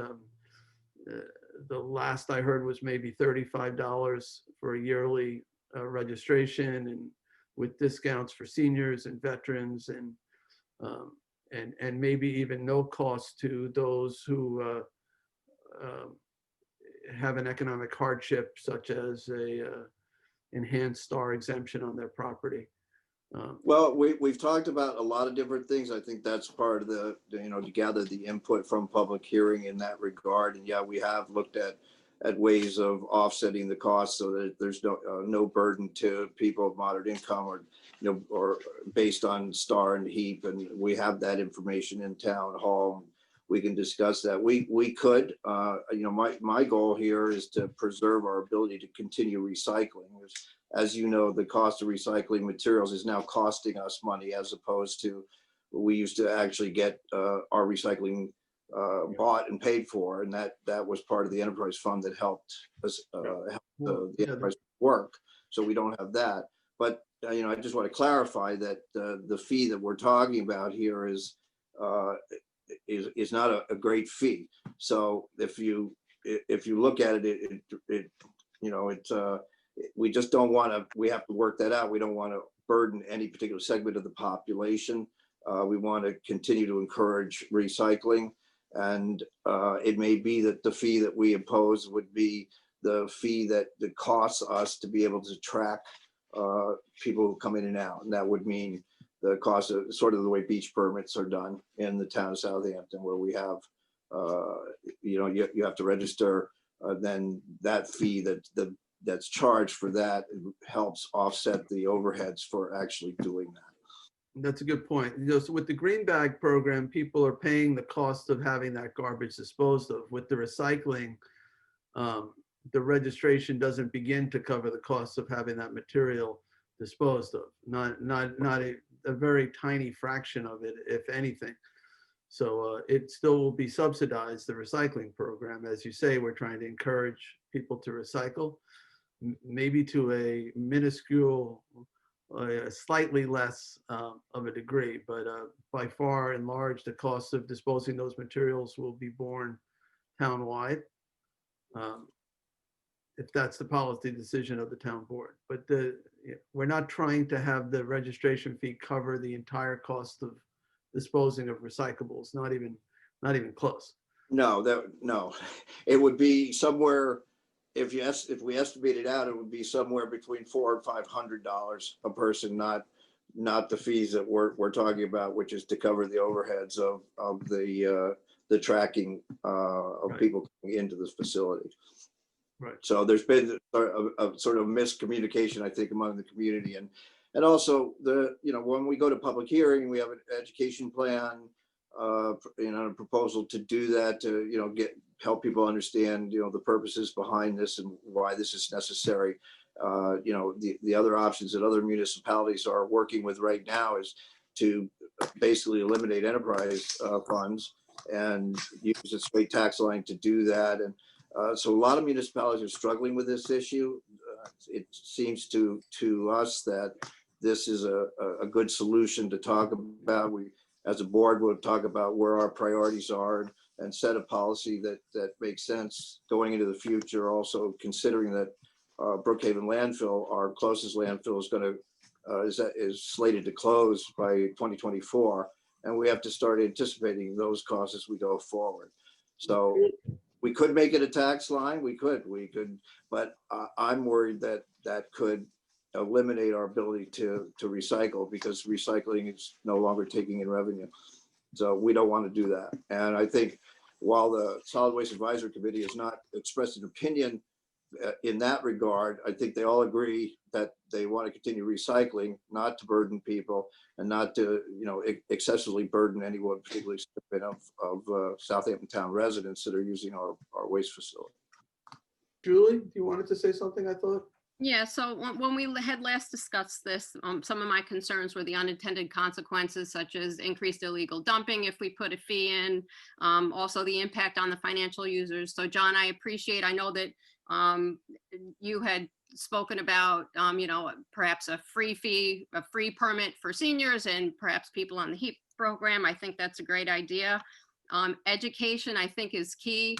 And I've said this before, I was in this seat for 2 years before I realized that I was supposed to take a green bag to the transfer station when I did my recycling. So I really think that education is a huge part of it. Also, letting people know that the next set of public hearings, or the next public hearing, or numerous public hearings coming up about the actual fee and any increases, I think that's really important. We're 10 months into a pandemic, and I'm really concerned that anything we do to people is going to be a hardship and very burdensome. I'm going to support this resolution because it gets us to the next, but I have real concerns about any increases at this point, especially for people who are trying to do the right thing and taking their garbage to the dump and not chucking it out the window. And I don't want to make them feel like, oh, forget it, I'm not going to pay this fee or this bag increase, and I'm just going to throw it in the parks can at the inlet. So that continues to be my concern about what that fee will be. I have some ideas, and I'll talk to you about it, John. About 4 o'clock this morning, a light bulb went over my head. Maybe it'll work, maybe it won't, but I think maybe if we can all think about this collectively, and I know, John, you've been working on this forever with the Solid Waste Committee and Chris Fenton, and I appreciate all that. But I'm hoping that there's a way that we can do it that will not burden people who are already so overburdened right now. And I appreciate that, Julie. And I think we agree totally on that. And that was one of the reasons to do it this way. But you have to make a separation also, that there are costs imposed upon us by the fact that the DEC has put this set of requirements on us for tracking, which adds additional costs. And it's not just the cost of recycling. That's actually a fairly minor part of this. It's really the total cost of operation. We did enjoy a fairly good amount of income from recycling, and the cost of running these transfer stations, all 4 of them, not just one, but all 4, was offset by, we had to move monies from the general fund to make up for that shortfall. And I agree with you totally. I don't want to burden people unnecessarily, and particularly people that have good intentions and want to do the right thing. We want to encourage them to do the right thing. And as far as illegal dumping goes, we have there are different situations in different transfer stations. In the West, in particular, you have you really have no way of knowing who's bringing in debris, or other types of garbage. As long as they buy a green bag, that's the big part of our income. In other cases, people come in and put in materials that we really have no idea where they came from, whether it's commercial, whether it's residential. And I think so I like to look at this. It's not a fee, it's more of a tracking system so that we can get that under control and know what that is. So I'm happy to, if you bring any ideas forward, because we struggle with this to make this fair and equitable for everybody. And that's really the goal here. But at the same time, we have this overriding problem of a cost shortfall, which is fairly substantial. And some municipalities have been extremely aggressive in handling that, which I think to the detriment of residents. And that's what we're trying to do. So I appreciate what you're saying very much and agree with you totally. And just one last quick thought. So some of these things that you're talking about, the DEC regulations and illegal dumping, that to me is a whole town cost. If you have mattresses thrown on the side of the road, everybody's paying to get that picked up. Everybody should be paying into the DEC regulations, not just the users of the transfer station. I think we need to think about that. Oh, agreed. And they do. And, but that's where you have to measure that and you have to know what that is. So yes, absolutely. Got it. Thank you, John. Thank you. Any other comments on this? Yeah, Jay, I'd like to say a couple of things. I just seconded this because I believe that the town should at least have the ability to impose a fee or tracking system, whatever that turns out to be. We will make those decisions down the road. I do believe that recycling, as I said in our last meeting, is a governmental interest, and I think everybody agrees with that we as people, humans, and a species should be doing as much recycling as we can. And I am concerned that any kind of fee would in fact lower the rates of recycling by the people in the town. I too am concerned about folks who do not live here utilizing our facilities. I'd like to see something combined with somehow a resident tax bill or something like that, where some of our residents, taxpaying residents, do get to use this. But we will have those conversations in the future. In addition to that, I'm interested in knowing what the administration of this would be. I know that in some of the transfer stations, I observed watching the people who are working there. Very often we have one person up in the booth and monitoring folks and crushing the cardboard and stuff like that. But if we do something like this, for instance, we would need to have somebody monitoring all the vehicles coming in. And I just want to know what that cost would be. So I look forward to the public hearings that we're going to have in the new year about this. It's an incredibly important issue. And John, I want to appreciate you for tackling this. It's not an easy one. Well, I appreciate the comments, Tommy John. I just one thing on the permitting, the overheads for that are similar to the system that our beach and parks department, for beach permits. One of the advantages of having a permit, a sticker that's on a car, it's recognizable by color at a distance. So one of the worries was if you had to have an attendant at a transfer station checking every car, or you had to have the expense of camera systems that would take license plates and then compare those to some kind of record, which is also problematic because one of the largest costs are labor costs. And we have our attendants, they're always working, they're always doing something, and you're able to see a car at a distance. And it's the same experience for beach parking, that attendants can see those beach passes, they know the color for that year right away, they can see it at a distance, and hopefully we'll be able to track a little bit better because having something like that, as opposed to having an attendant whose sole job is to sit there every day and stop a vehicle and ask questions where that might not make sense for the continued operation of that facility. So I appreciate your comments. Thank you.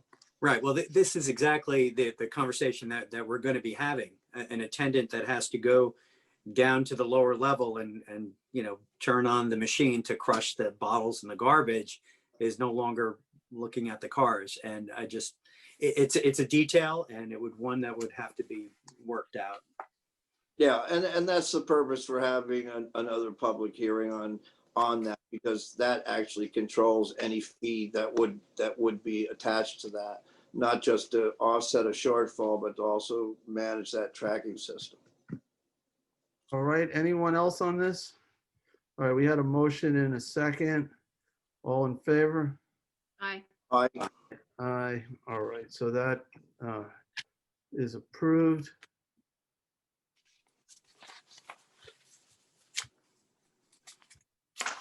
All right.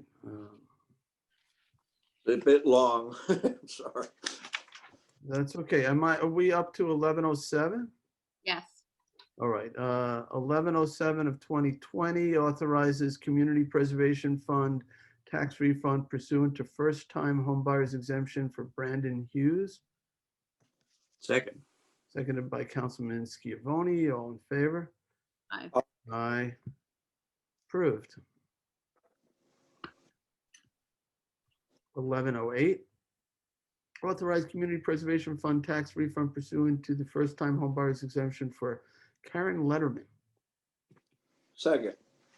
Seconded by Councilman Bouvier. All in favor? Aye. Aye. Approved.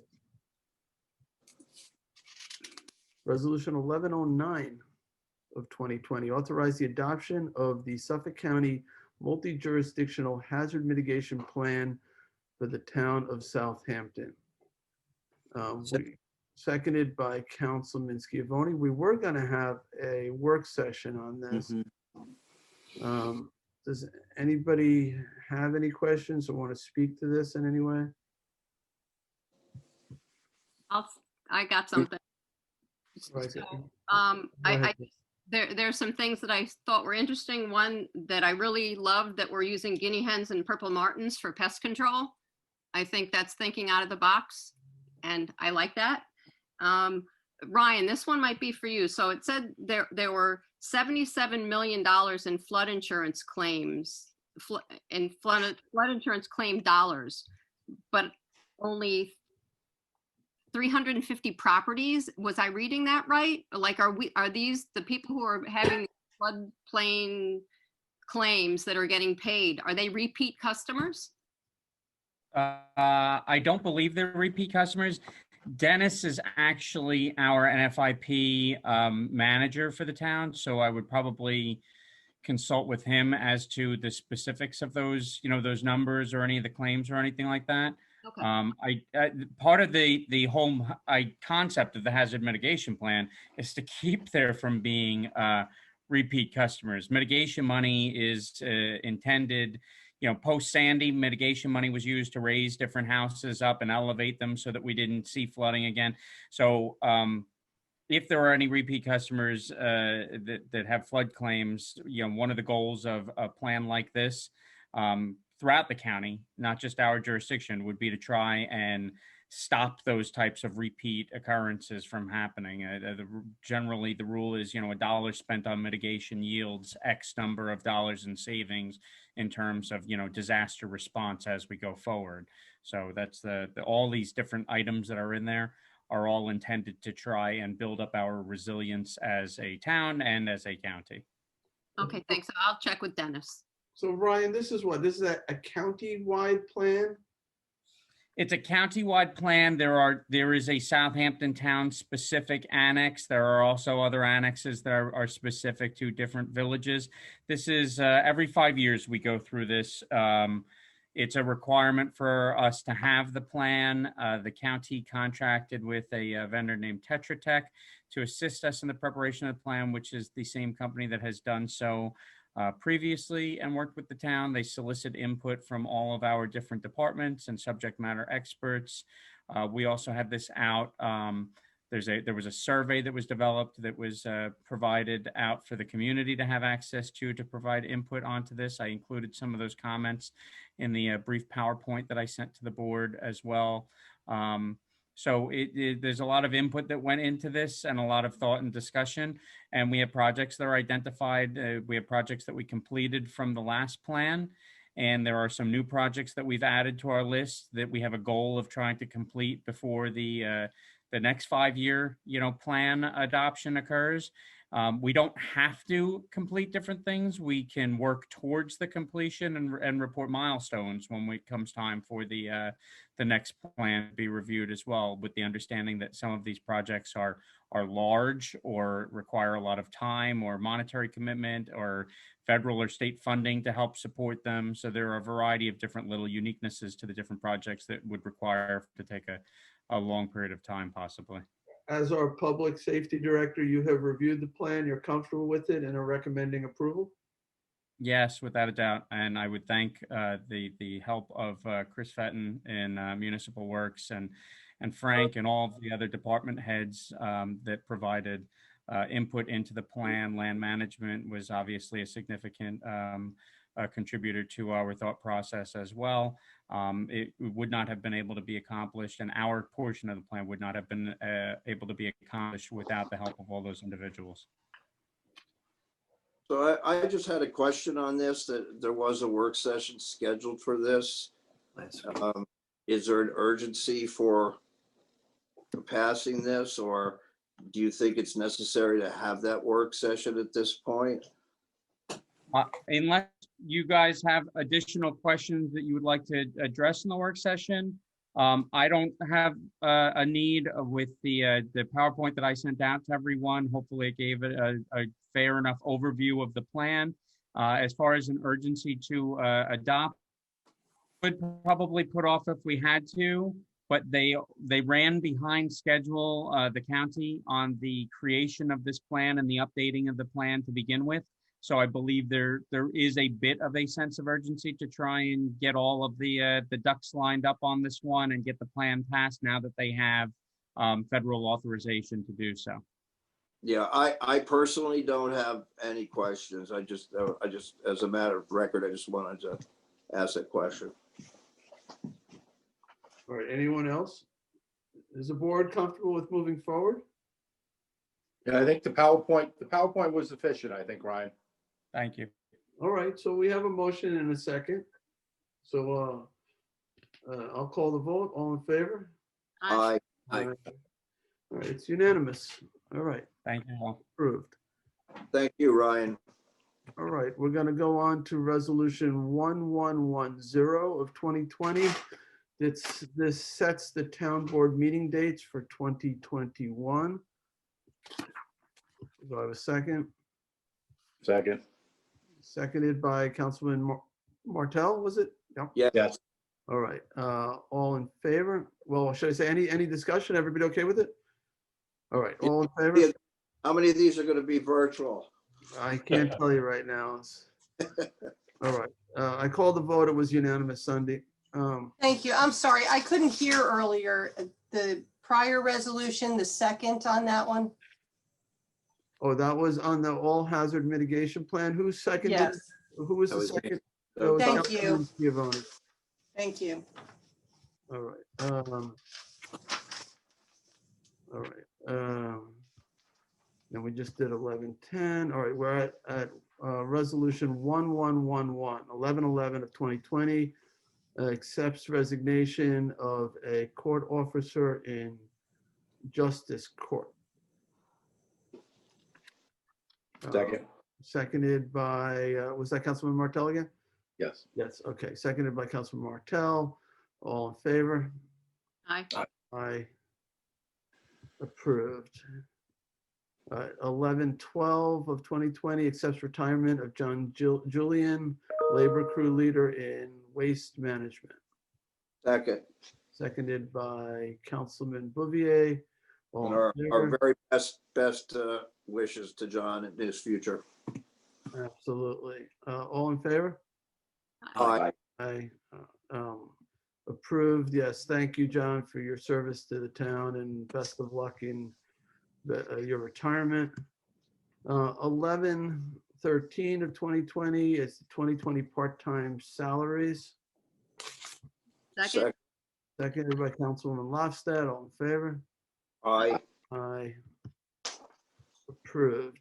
11/14 of 2020 is approved vacation carryover from 2020 to 2021 for the CSCA members. Second.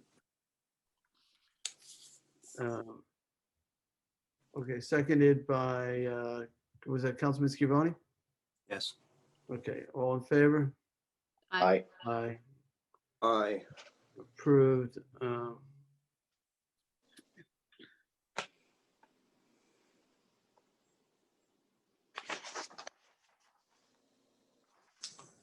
All right, 11/15 of 2020 is a notice of public hearing to accept the transfer and gift of a portion of the former RDC Associates Limited Property East Quogue to the Community Preservation Fund program.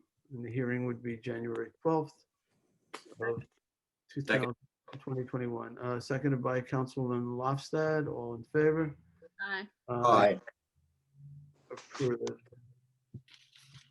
Town Board Resolution 1116 of 2020, co-sponsored with Councilwoman Lofstad. We do have to amend. We have a couple of corrections. Sabonic Road was put in the wrong jurisdiction. Sean, did you want to take that? Dion? If you actually have it to read in, that would be great. But that was the only correction I was aware of as well. Dawn, would you please forward that by an email to Kim Otati? I believe Tom McNeely did already, but Okay. I'll try to forward his email. Just like to have everything in writing when we're doing the Zoom, so we have something to refer to. Yeah, Sunday I had forwarded to your email also. Terrific, thank you. So basically under chapter 312-41 North Sea, we're removing section 3. And we're adding under 312-44.2 Tuckahoe, the parking of vehicles in any of the following locations on and after the 15th day of May to and including the 15th day of September in each year, except where otherwise indicated, is prohibited. On the west side of Sabonic Inlet Road, beginning 350 feet from the northerly end, it is in a southerly direction for a distance of 475 feet from April 1st to September 30th.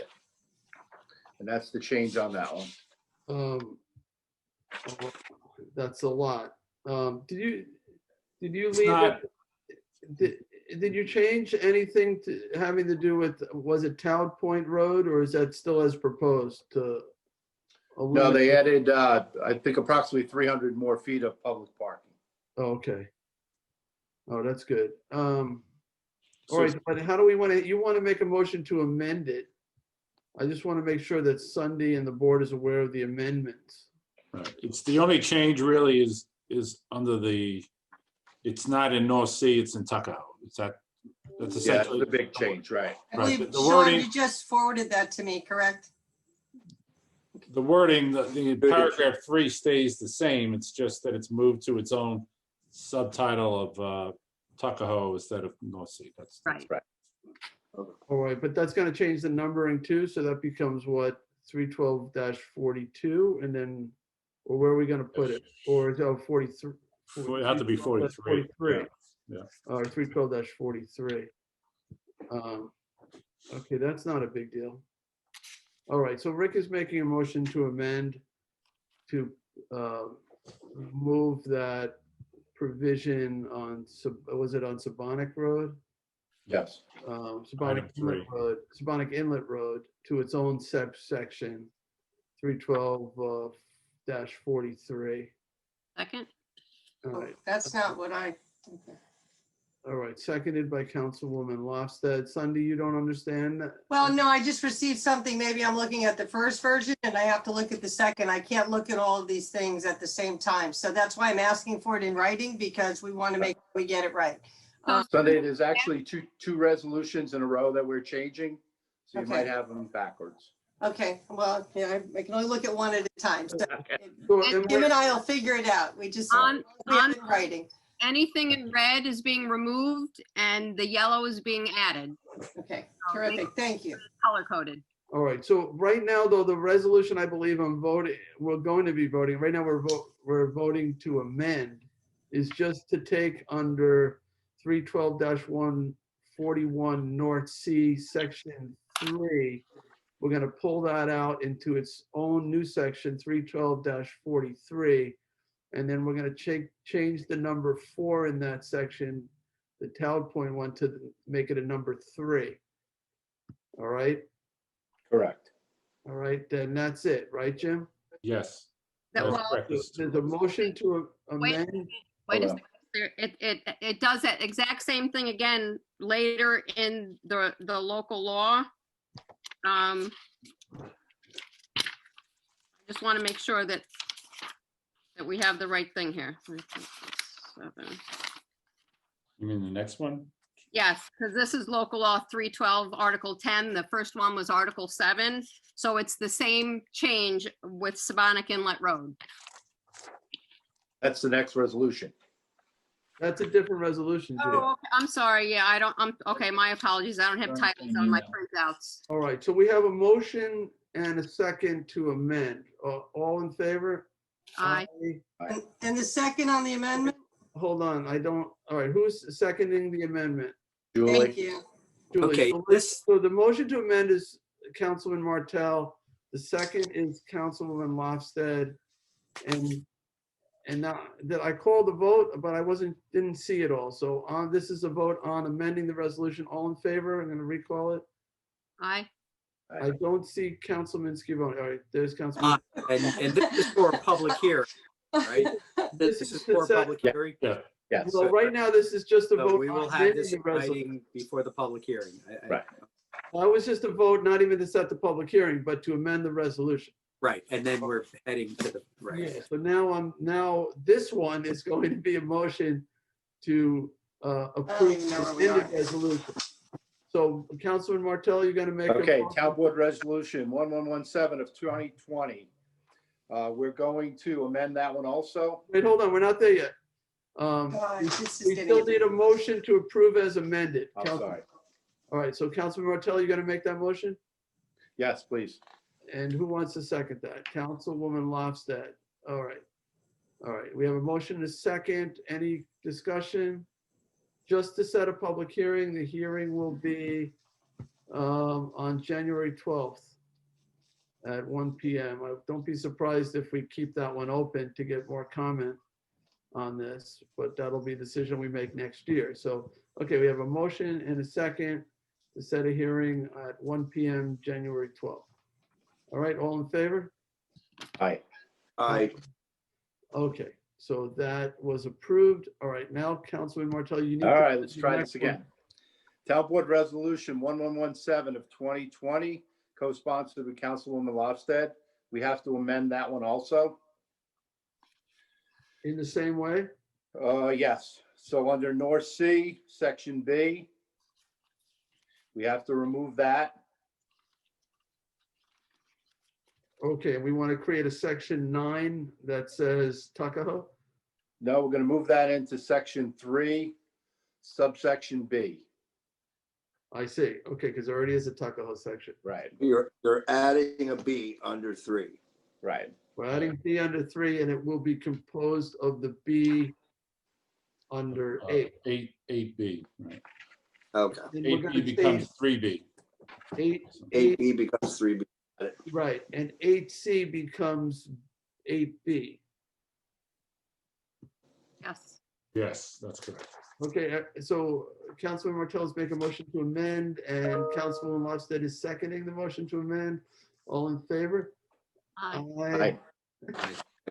Okay, and, Now we can approve as amended, please. okay, this is a notice of public hearing for the same date, right? It's, yeah, January January 12th. 12th. At what, 1 PM? Yeah, 1 PM. All right, so there's a motion to approve as amended by Councilman Martell, seconded by Councilwoman Lofstad. All in favor? Aye. Aye. Aye. Okay, it is approved as amended. Thank you. No problem. All right, we're moving on to Julie 1118. Town Board Resolution 2020-1118, co-sponsored with Councilman Scavone, notice of public hearing to consider amending Town Code Chapter 312-26, Vehicles and Traffic, to prohibit parking on Montauk Highway, County Road 80, at its intersection with Walnut Avenue and West End Avenue in East Quogue. Second. Okay, seconded by Councilman Scavone. This is a hearing on January 12th, 1 PM. Any discussion? It addresses line of sight issues. Okay. Anything else? I'll call the vote. All in favor? Aye. Aye. Approved.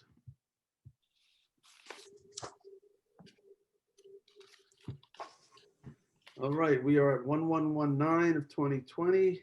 Notice of public hearing on the acquisition of lands of Heatley in Shinnecock Hills, and amend the CPF management and stewardship plan to include those properties or that property. You know, it's 2 tax map numbers. All right, seconded by Councilman Lofstad. All right, all in favor? Aye. Aye. Approved, and that public hearing is also, no, it's not, that's January 26th at 6 PM. It's not on the 12th. All right, John, you're next. Town Board Resolution 2020-1120 is a notice of public hearing to consider accepting a grant of open space in connection with the subdivision map of Mill Creek Heights, formerly known as Sag Harbor Woods in Noyak. Second. Seconded by Councilman Scavone. This is for a hearing also on the 26th. 26 at 6 o'clock. 6 PM. All right, all in favor? Aye. Aye. Approved. All right, 1121, authorize acquisition of lands of Edwards et al. Bridgehampton, amends the CPF management and stewardship plan to include that property. Let's start out with a second. Have a second? Second. Seconded by Councilman Scavone. So let's see, this is 9.2 acres on Old Sag Harbor Road in Bridgehampton. It's a vacant parcel. It's $1.2 million is the cost. And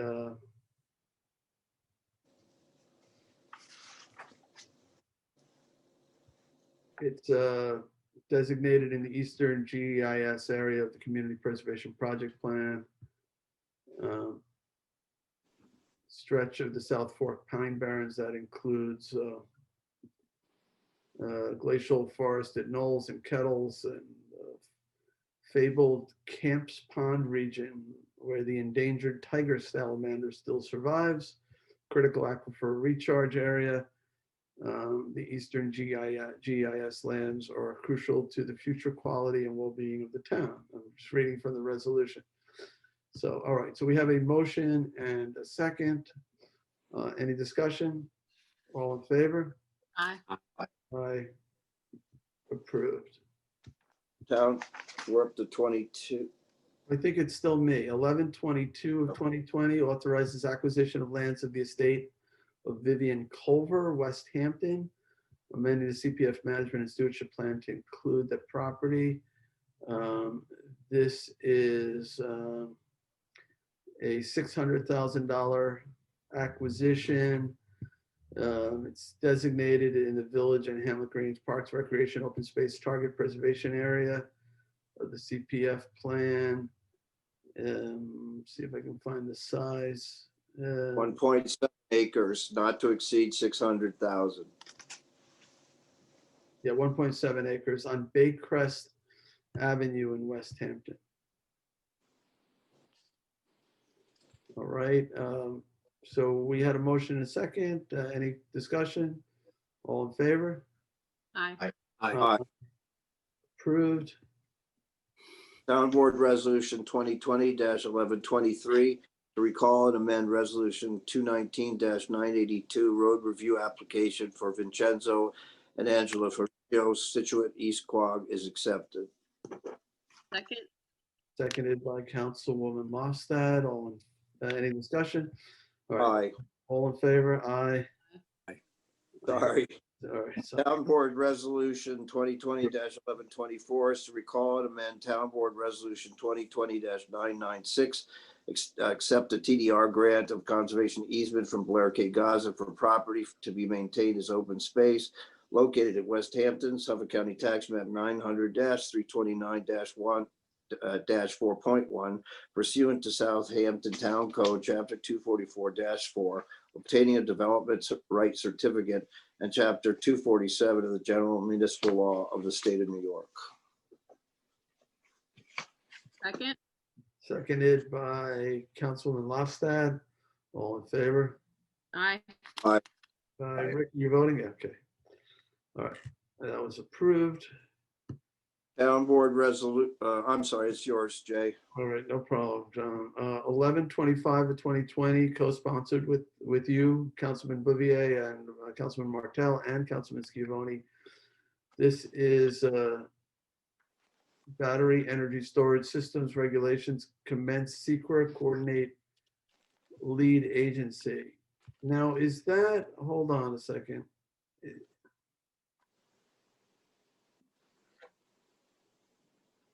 We kept the record open, didn't we? Yeah, this is to determine lead agencies. So they're going through that process to prepare for SECRA if and when it is. I guess they're doing it simultaneously. Don't we have to wait then until we've, or shouldn't we wait until the written period closes? We're just sending, this is just authorizing the town clerk to coordinate the secret.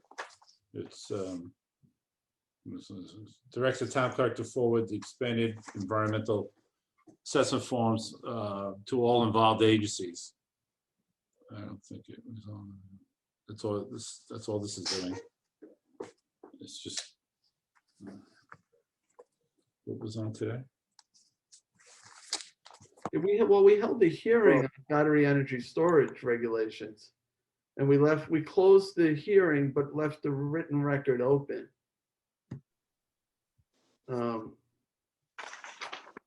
Which makes me think we should just wait on this resolution. But I could be wrong. Do with the. I just don't want to put the cart before the horse here. We haven't adopted.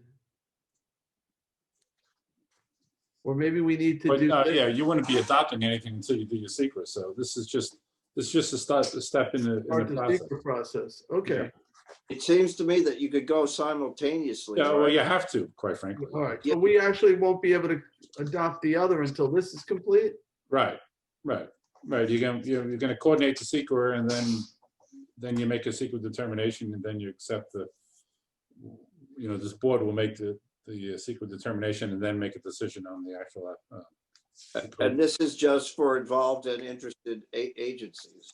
That's correct. It's just authorizing the town clerk to start the coordination process, sending it out So notices pretty quick. to the respective involved agencies. Well, Jim, once we determine, this sounds like we're determining it's a type 1. I don't know. It's already been identified. Just to send out the EAF. I don't know if it's making the determination that it's actually a type 1 or not. Are we able to adopt that code and before we've completed then? Oh, it is the type 1, you're right.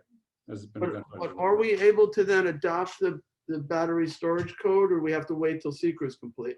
You would have to wait, unless I'm mistaken, you'd have to do your secret determination first before you can do an adoption, so, yeah. All right, then we need to get this in motion. Yes. Do you have a second? Yeah. All right, I made the motion. John is, Councilman Bouvier is seconding. All right, all in favor? Aye. Aye. Aye. Okay, so that was approved. And all you did is set the public hearing for the battery storage. That's all you did. Right. Earlier, so. I thought we held a public hearing on the battery storage. Oh, you're right. You're right. Today wasn't. Yeah, he made amendments. I know, but then we closed the public hearing and we left the record open for written record open for 2 weeks. But it sounds like we can't vote on it until secret's done. Yeah. So, all right, we'll sort that out. All right, let's go to walk-ons. And the first one is warrant number 24, capital number 24, CPF number 4, payroll liability. It's ID 35482. Second. Seconded by Councilman Martell. All in favor? Aye. Approved. Actually, Julie, I didn't see your vote. You were yes? Yes. Okay. All right. The next one is 35484, retaining Lance Pomerantz Esquire as it relates to litigation filed against the town, not to exceed $10,000. Second. So who was my second? Yeah, two. Julie. You and Julie both? Yeah. All right. Councilman Scavone seconding it. All in favor? Aye. I approved. All right. The next one, the co-sponsor with Councilman Bouvier, authorized the supervisor to sign a contract with Lizardos Mechanical and Electrical Engineering Associates, PC, for the West Hampton Community Center located at 112 Old Riverhead Road, West Hampton Beach. Second. Seconded by Councilman Bouvier. And again, we haven't closed on this property. We're trying to close. We just want to make sure that the major systems, mechanical systems, are all operating. So that's what this is about. All in favor? Aye. Aye. Approved. Next one is 35489, authorize the Southampton town sole assessor to suspend the exemption renewal requirement of real property tax law, section 459C and 467 pursuant to the governor's executive order 202.83. And I just want to clarify that the executive order pertains to senior and disability exemptions, not all exemptions, just senior and disability exemptions. All right. Second. Seconded by Councilwoman Lofstad. Any discussion? All right, I'll call the vote. All in favor? Aye. Aye. Approved. And I believe Lisa was going to put out a public notice on that as well, Supervisor, That's great. to alert the public that about those two exemptions. All right, the next one is 35491, authorizes payment to Chief Steven Skrnicki. It allows him to continue to carry 30 days over. It also he'll be losing some days of unused vacation, but also will be paying out for some portion of the unused vacation, with the understanding that with COVID, the chief was not able to, not because he, didn't want to go away, but we needed him here, and he put in an extraordinary amount of time in the pandemic to keep everybody safe. And in recognition of that, we're allowing him to transfer those 30 days and get paid out for a portion of his unused vacation time. All right. There's seconded by Councilman Scavone. All in favor? Aye. Aye. Approved. And we have one more. As soon as I can find it. I have it here. No, I've got it. At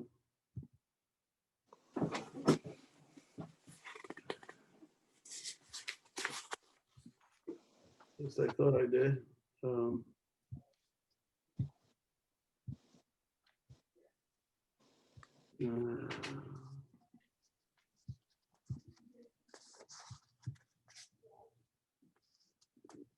Okay, I found it.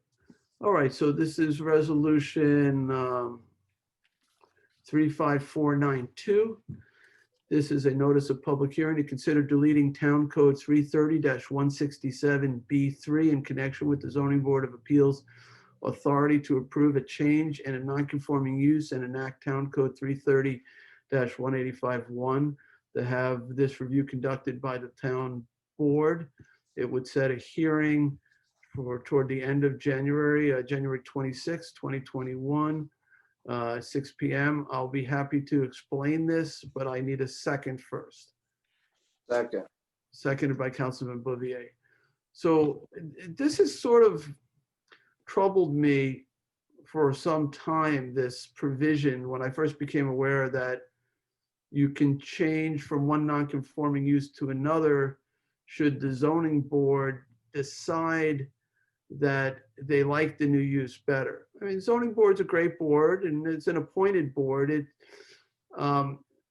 really is a rezoning of a property to a use that may be allowable in another zone or may not be contemplated at all in the town code. So let's say somebody with an adverse use, I'll use a junkyard for example. It's grandfathered, pre-existing. We don't allow junkyards, but they are allowed to continue. It's not the greatest use in a community. Some neighbors might find it unsightly. There might be concerns about pollution. They come in now and propose a shopping center in a residential neighborhood. If the zoning board feels that the shopping center is better than the junkyard, they could approve it. I mean, typically with non-conforming uses, they really are supposed to go away at some point. That's sort of the theory behind non-conforming uses, that at some point they'll convert to conforming uses. The code doesn't allow them as new uses. Sometimes town boards will actually require the cessation of these activities. They'll allow the property owner to amortize their investment and say, maybe 10 years, you have 10 years, and then you have to stop. You sunset it and go to a conforming use. The town of Southampton did that with some of its nightclubs.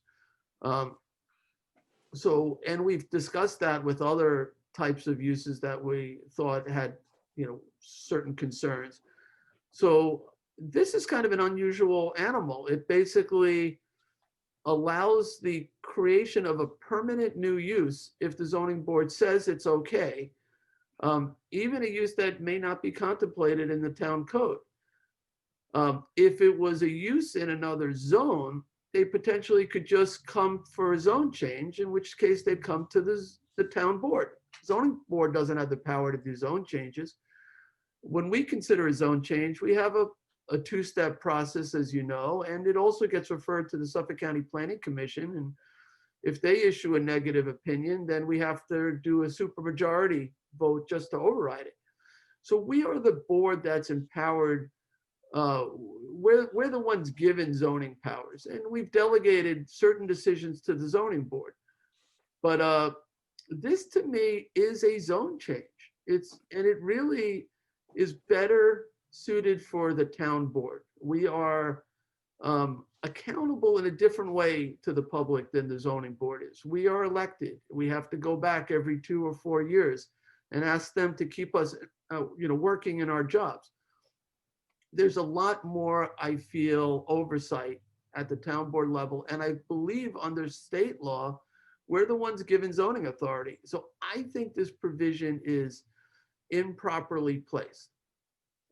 It doesn't belong. It's not that the zoning board isn't a responsible board or can't handle these decisions. I just think it's better suited at the town board level.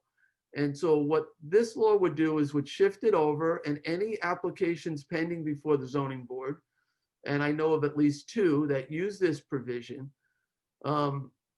would shift to the town board. Whatever state that they're in, whatever stage in the process, would come to the town board. So that is what I'm asking the board to just simply allow a public hearing at the end of January on shifting this power from the zoning board to the town board. Does anybody have any questions or comments on this? And not so much a comment, but some thoughts about this. First of all, our zoning board is a responsible board, and they have been making this decision. However, in the code, it really, the reasons for making a change from one conforming use to another just simply says that the determination of such change shall be beneficial to the general neighborhood, and no other standards are written in our code. So it's somewhat ambiguous what that benefit would be. And I think keeping that language in the code like we are, it's certainly it's better to have those powers in the hands of elected officials. And like you said, Supervisor, it would give greater accountability to the voters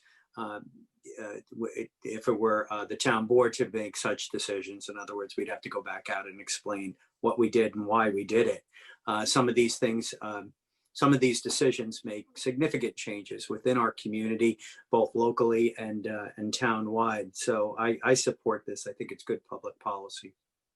Appreciate it. And actually, the only thing I'm asking for right now is just to support having a hearing. I know. But I appreciate you supporting the underlying, logic as well. And I know you, Tommy John, that you've served on zoning boards yourself. So have I. I just feel that this is really more in the purview of a town board. It's not that I want to bring more controversy to the town board. We've had our share in the past, but I just really think it's really belongs at a town board, not a zoning board, these types of decisions.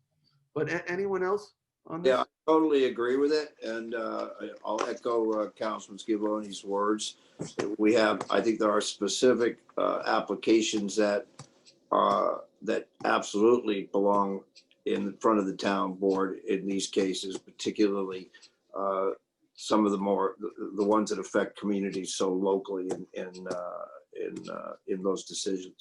So I support the law. I support the public hearing. Let's move forward. Thank you. Anyone else? Okay, so we had a motion and a second. I'll call the vote. All in favor? Aye. Aye. All right, that was unanimous. That's the last resolution, correct? Correct. Yep. Well, it's been a heck of a year, folks. A year like no other that I can remember. We have done our best to keep people safe. We have worked really hard. We have participated in countless meetings, a lot of them over Zoom, with different agencies, different towns. We've lost a beloved town employee to COVID. If you all remember Roxana Flores, we've lost friends and family in many cases. This has been a really, really hard year. I guess there's light at the end of the tunnel here with the vaccine. Of course, as Assemblyman Fred Thiel said on a call I was on the other day, the fact that there's light at the end of the tunnel is a reminder that you are still in the tunnel. And we are still in the tunnel. We are not through. We have a ways to go before we get to the end of the tunnel. So, and they're saying January could be really bad. It could be really bad. They're trying to vaccinate as many people as possible, but the weather's cold. People are indoors. We've got Christmas coming and New Year's coming. And I know people want to see the people that they love. It's hard to say don't do that. But please try to limit the people that you're around. So that there's lots of other Christmases and New Year's ahead. And times for embracing and sharing and having large parties. This is just not. It's just not the year. It's just not the year. And I know this is hard. It's so hard on people. It's hard on young people. Their whole world was turned upside down. And we need to support each other the best we can through this pandemic. But I do believe that, 2021 will be a bright year. The pandemic will end in 2021. The economy, will begin to rebound. And this is our last meeting of the year. I want to thank all of you guys for all the work you've been doing, whether it's, helping deliver goods to seniors or PPE or, working with various departments to make changes or just being there in your local communities, helping in every way you can, raising money for food pantries. Everybody has been pitching in. And of course, our healthcare workers, God bless them all who've been in the front, been right on the front lines of this throughout. We're so grateful for everybody in our community who have, rose to the occasion to address these critical care issues. But with that, I want to wish everybody a Merry Christmas and a joyous and Happy New Year. Let 21 be better than 20. Let it be a year where we can come back together as a community and embrace and enjoy all the things that we missed so much that we had to put aside in 2020. So with that, unless there's any other business or anything anyone else wants to say, Merry Christmas and Happy New Year's. Merry Christmas. Merry Christmas. Anyone else? All right, I will make a motion. I did want to just thank all our staff in town hall and wish them a really great holiday. It's, they put in unbelievable hours and hardships going through this pandemic, and every person is really is a hero in their own sense because they've worked, and this board too. I'm really proud of working with you guys, and really proud to have such a dedicated staff. You guys are unbelievable. So I want to give you my personal thank you for everything and wish you a safe and happy holiday and new year. And we'll see you in other times. Reminder to the staff and to those who use town hall services, New Year's Eve and Christmas Eve both will be holidays, full day. They're normally half day, but now they're going to be full day holidays just this year as a sort of a way to thank the staff for, all the work that they've been doing throughout the pandemic. And I want to say a special thank you to Jackie in my office, and to Frank and Janice in my office, and Len Marchese, our controller, and Jim Burke, our town attorney, and our great department heads, all of them, all of them.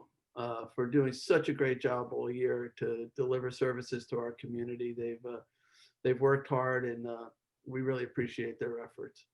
And Mr. Supervisor, if I could just say a word or two, I just want to thank all of the people behind the scenes that aren't necessarily visible, who are doing things that have enabled all of us, whether it's the IT department, running around trying to connect computers and systems and online functions that we've never done before. And this, they're working day and night. And my staff, quite frankly, has been here along with several other departments throughout this entire pandemic working. And, they're behind the scenes, and they're just working hard and don't often get a lot of praise. But I want to say thank you, because we couldn't do what we do without all of those people, and they all deserve our thanks. And we do appreciate the extra time off too for the weekend. Thank you, Supervisor and Town Board. So you deserve it. Happy about that. But I wish everyone a happy holiday and a safe and healthy new year for all of us. So please be well. Thank you. Thank you, Cindy. Paula and May in the council's office, the two should not be forgotten. They've kept the office running all the time despite all the difficulties. So I just thank you guys. I'm really glad you're there. That's all I got. Also, the folks over in the senior centers who've been delivering all those meals.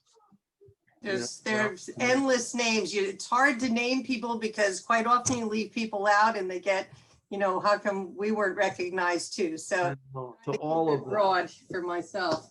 No, absolutely. And Ryan, who's still on this call, who I acknowledged earlier for all his Yes, work. you did. Wait, I do have 547. Okay, I won't. Okay, I have some work to do. Excellent numbers. We appreciate Mine it. doesn't end when we get off this meeting. It just begins. So no, thank you to all the town employees and all you know, all the department heads and all the employees of Southampton Town for all your work. Anyone And else? thank you, Supervisor. All Much- right, so do we want to wish everybody a Merry Christmas together and a Happy New Year? On three, well, it says, we'll do Merry Christmas and Happy New Year. Ready? 1, 2, 3. Merry Christmas, Happy New Year. Woo!